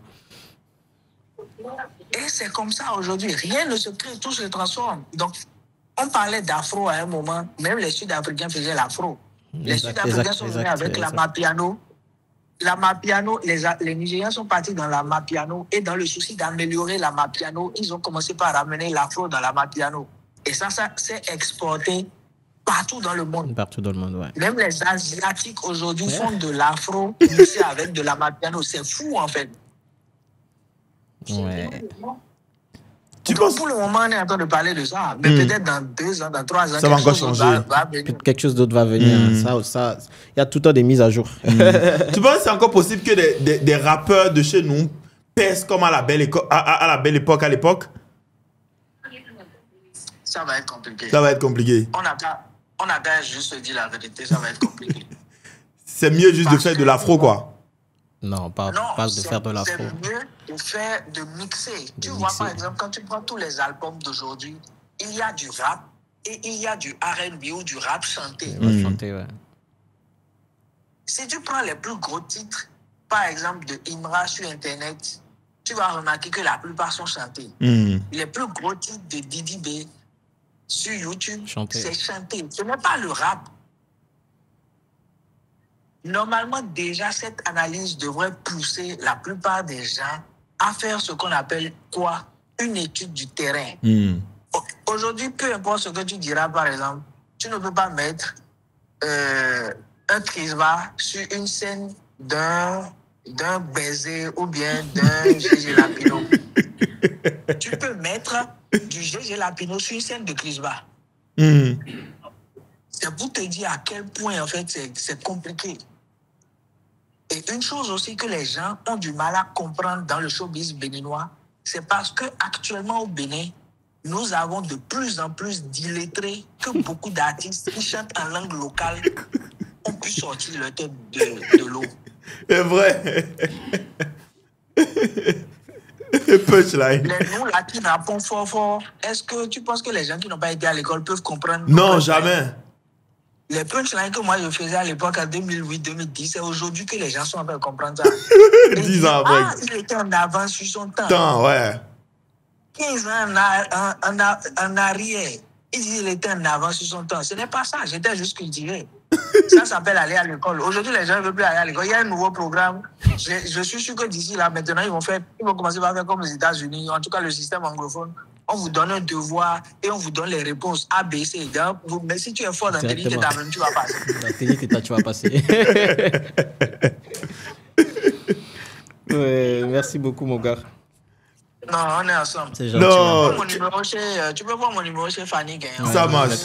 Mon Snap, et puis on va rester en contact. Ça marche, frère, ça marche. Merci beaucoup. Et là, tiens, regarde. Et puis, félicitations pour le travail que tu fais. Je suis beaucoup tes trucs. Merci, le père. Ça fait plaisir. Je vais quand je ferai un tour. Je vais venir l'année prochaine au pays. On va se prendre. Ok, no problème. Merci beaucoup. Merci beaucoup, boss. Donc, on est ensemble. On est ensemble, ouais. Bon. Ah ouais. Tu me dis merci alors. Ah ouais. Et là, on est allé aux États-Unis, les gars. Ouais, rapidement, on revient au Bénin. On revient au Bénin et tout. Non, franchement, j'ai adoré. Alors, on a une grosse tête de la musique qui est dans le studio avec nous. Ouais. First King. Ouais.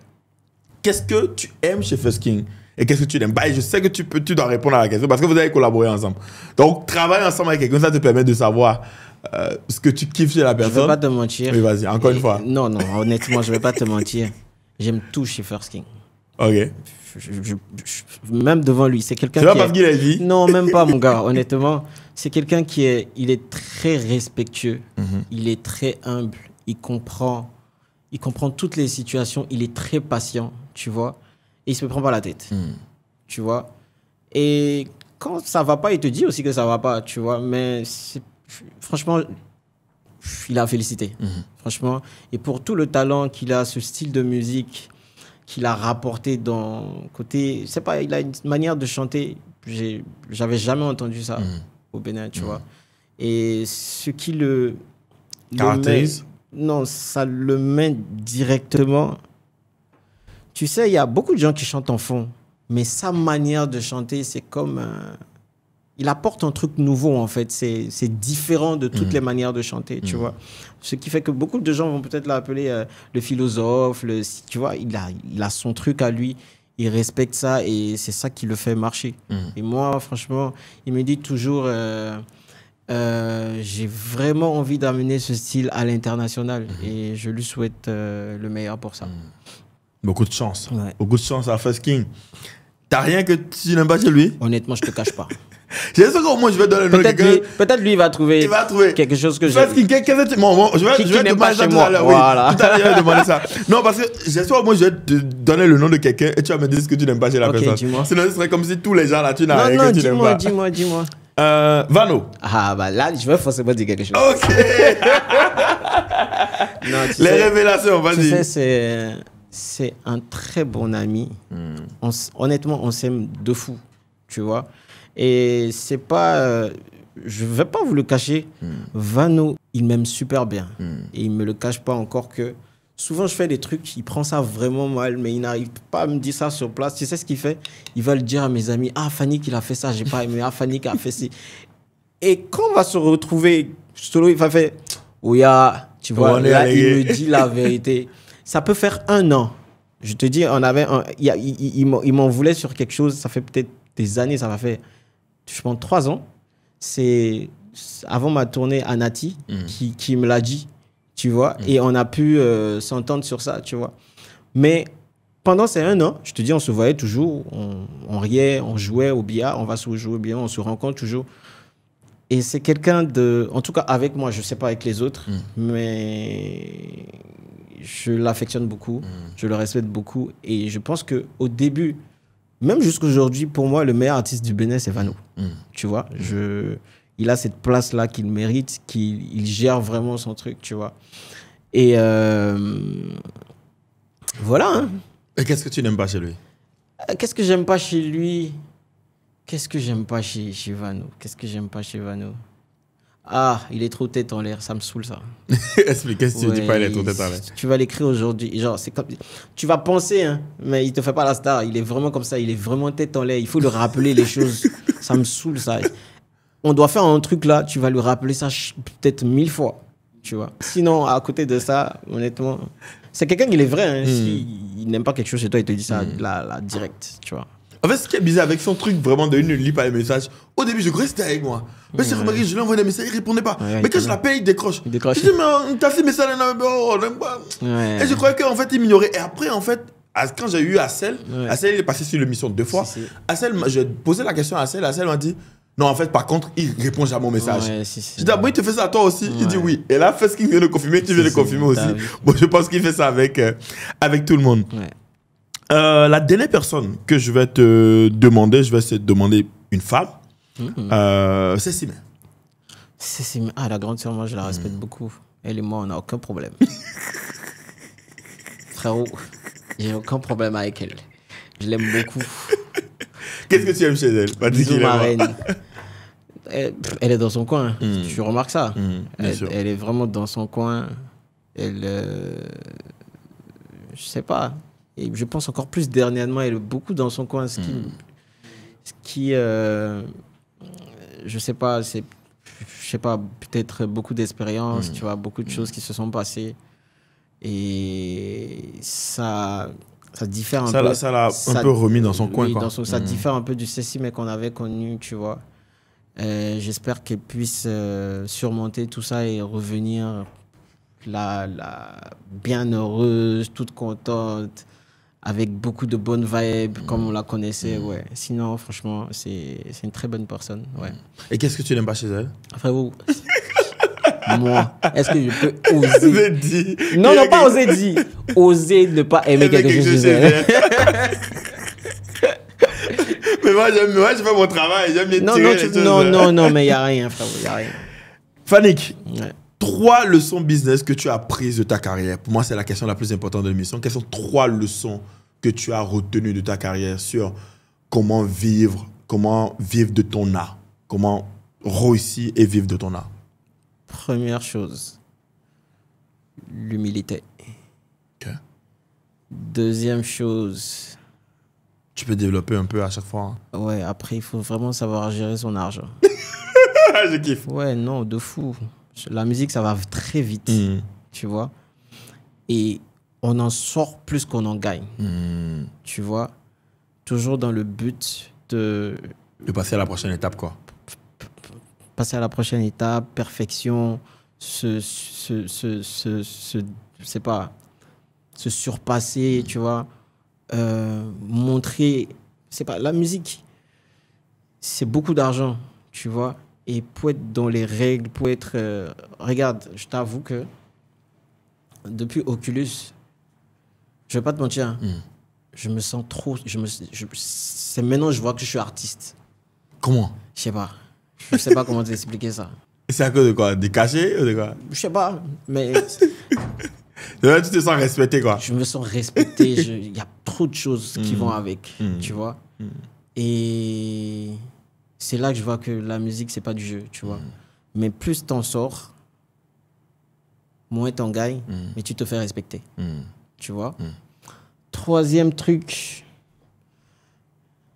c'est pas business, mais dans la musique, il faut rester dans ton coin, il faut pas te mélanger. Non, tu peux pas te mélanger. Pourquoi tu dis ça? Non, je pense que Val a dit, il y a trop d'hypocrites dans la musique. Tu vois? Et moi, je suis quelqu'un, moi, je reçois vite les coups, je reçois vite les énergies, tu vois? En tout cas, avec des trucs, tu vas voir que je suis pas dans des buzz bizarres, je suis pas dans des trucs bizarres. C'est parce que je reste dans mon coin, tu vois? Et il faut vraiment rester dans son coin dans la musique. C'est important. Tu vois? Et après, dernier truc, comme mes grands me le disent toujours, et moi je le dis aux plus petits ou à tous ceux qui nous suivent, il faut savoir investir son cash quand tu fais de la musique, tu vois, parce que c'est pas pour l'éternité, tu vois. Il faut toujours avoir un plan B, tu vois. Le boss Sidikou me le dit, le boss Carlos aussi me le dit actuellement, il faut toujours avoir un plan B à côté de la musique. Ouais. Sur le point de la gestion de l'argent, comment tu gères ton argent? Tu veux que moi je te dise comment je gère mon argent? Oui. Bon, avant, mon argent il rentrait beaucoup dans les femmes. Aujourd'hui, mon argent il rentre beaucoup sur moi et dans mes projets à l'avenir. Moi, je me demande comment tu es une star et tu dépenses encore sur les femmes. Généralement, quand tu es une star, c'est les femmes qui dépensent sur toi. Ah, tu as menti, hein? Ah bon? Tu as bien menti. Ah bon? Moi, par jour, frère, je me lève. T'as vu, je suis venu à un seul portable, j'ai 2 portables. J'ai fermé l'autre portable parce que je me lève par jour. Tu peux m'envoyer 20 000, tu peux m'envoyer 50 000, tu peux m'envoyer 100 000, tu peux... Par jour, j'ai que ça. J'ai fait, c'est bon là. C'est bon, il est temps que je prenne aussi soin de moi un peu là, tu vois. Donc, tout ça m'a fatigué. Ouais, tu donnes aux femmes, hein, mon gars. En tout cas, tant tant que tu réussis dans tous les domaines possibles, tu vas donner l'argent aux femmes. Mon gars. Dans quoi tu veux investir ton argent? Est-ce que tu es très économe aujourd'hui, tu dirais? Je te dirai pas dans quoi j'investis. Tu verras ça un beau jour comme ça, péter, paf. Tu vas dire félicitations, Fannick. Je suis fier de toi. Tu es quelqu'un qui est très économe, tu dirais? Oui, honnêtement. Ouh. Tu te mises beaucoup. Ah, mon gars. En même temps, bon, il y a deux côtés de moi. Et il y a le côté Djago. Non, il y a ce côté Djago où je dépense et je me dis, je m'en fous, ça va venir et ça vient toujours. Tu vois? Et il y a ce côté aussi où je regarde et je fais, mon frère, tu viens de loin. Ça la met de côté. Il faut savoir, tu vois. Voilà, c'est un peu ça. Alors, le plus grand défaut que tu aimes chez les autres et la plus grande qualité que tu aimes chez les autres. Quel est le défaut que tu détestes chez les autres et la qualité que tu aimes? La plus grande qualité que j'aime chez les autres. J'aime les gens qui sont... Moi, la loyauté, pour moi, c'est quelque chose de... C'est tout, en fait. Wow, c'est tout, mon gars.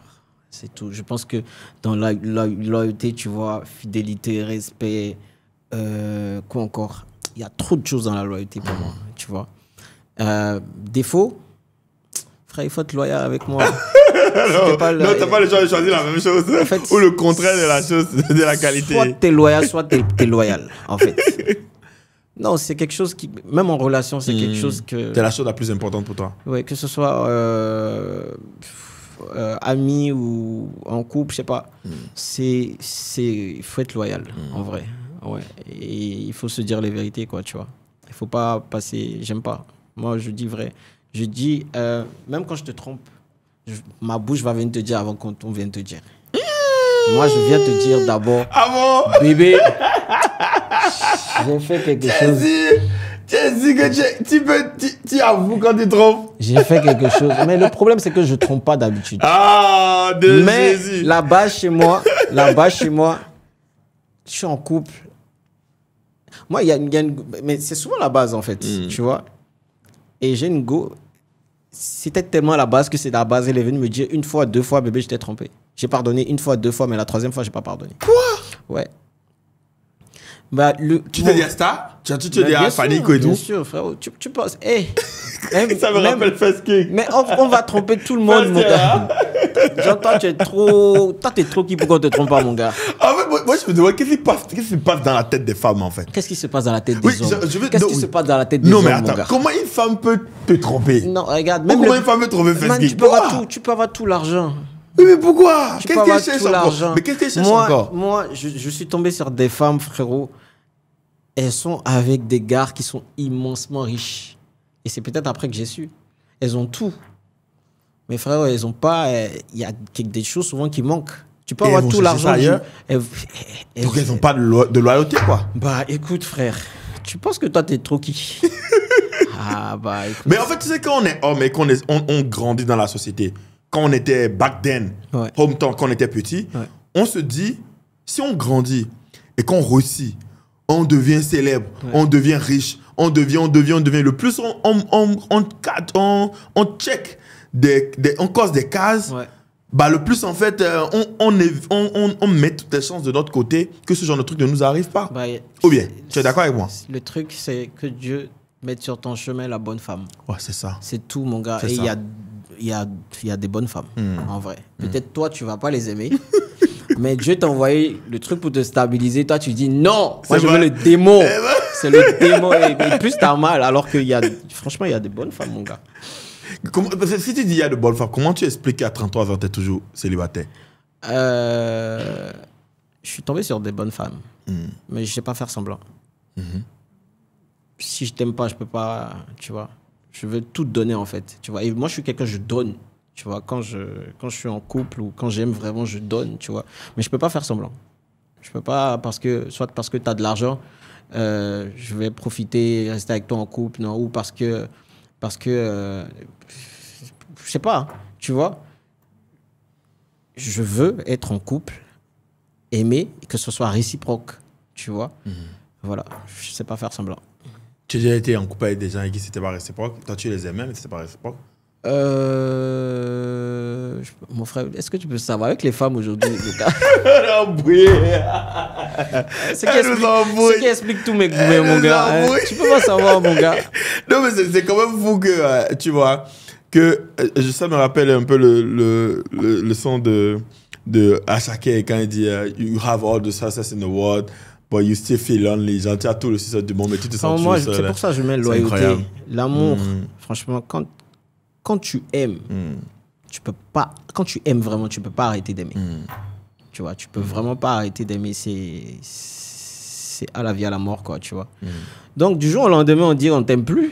Ah bah, il y a un problème.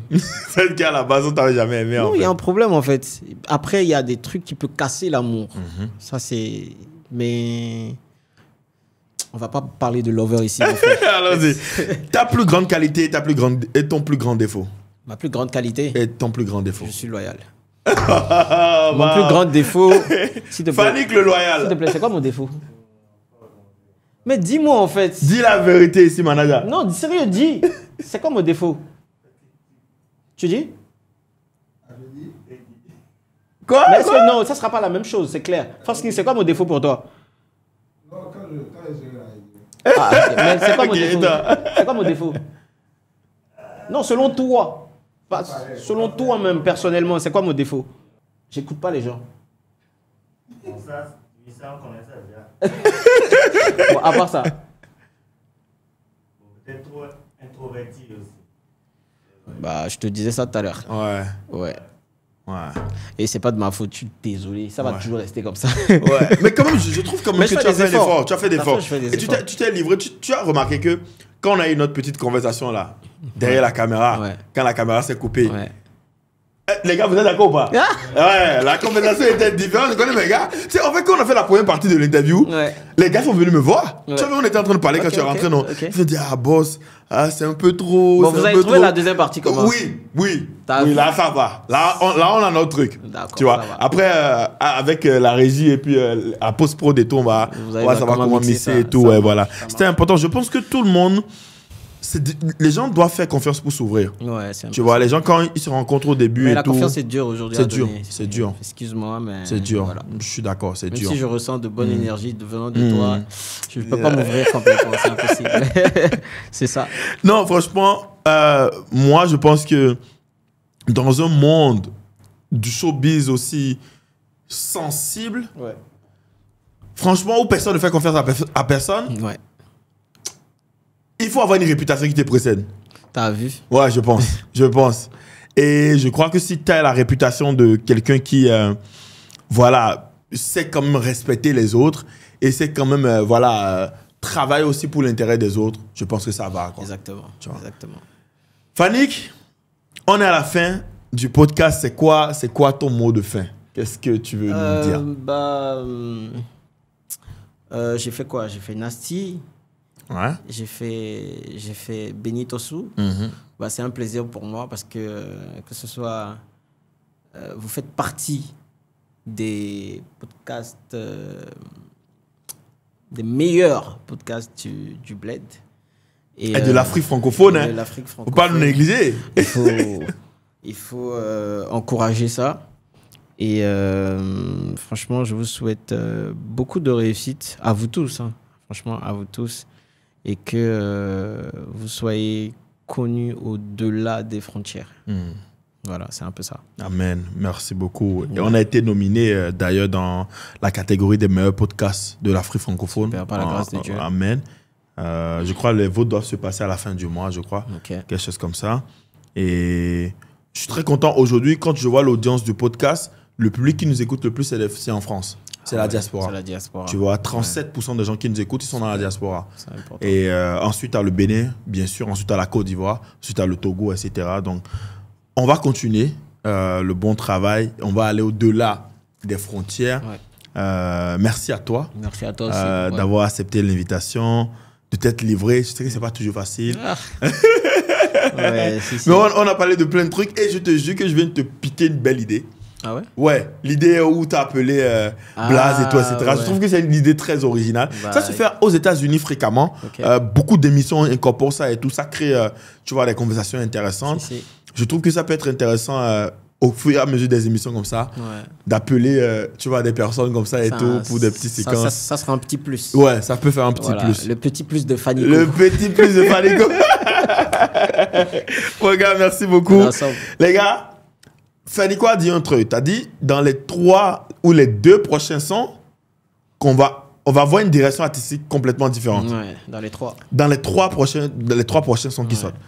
Nous, on va suivre ça de près. Voilà. Et quand ça sort, on va relayer. Exactement. Pour que vous puissiez justement suivre. Et on a hâte. Nous, on veut être surpris. C'est ça. On va En être tout cas, surpris tu seras par ça. très, très surpris. Ça, J'espère. Ouais. J'espère que ce n'est pas de la Mapiano. Mais non, tu verras. à Piano, tu vas commencer par faire. Tu verras. Merci beaucoup, Fanik. On se voit dimanche prochain pour un épisode spécial aussi, parce que ça doit être l'épisode de Fanik et de First King. First King. Ouais. À ciao, les gars. Yeah.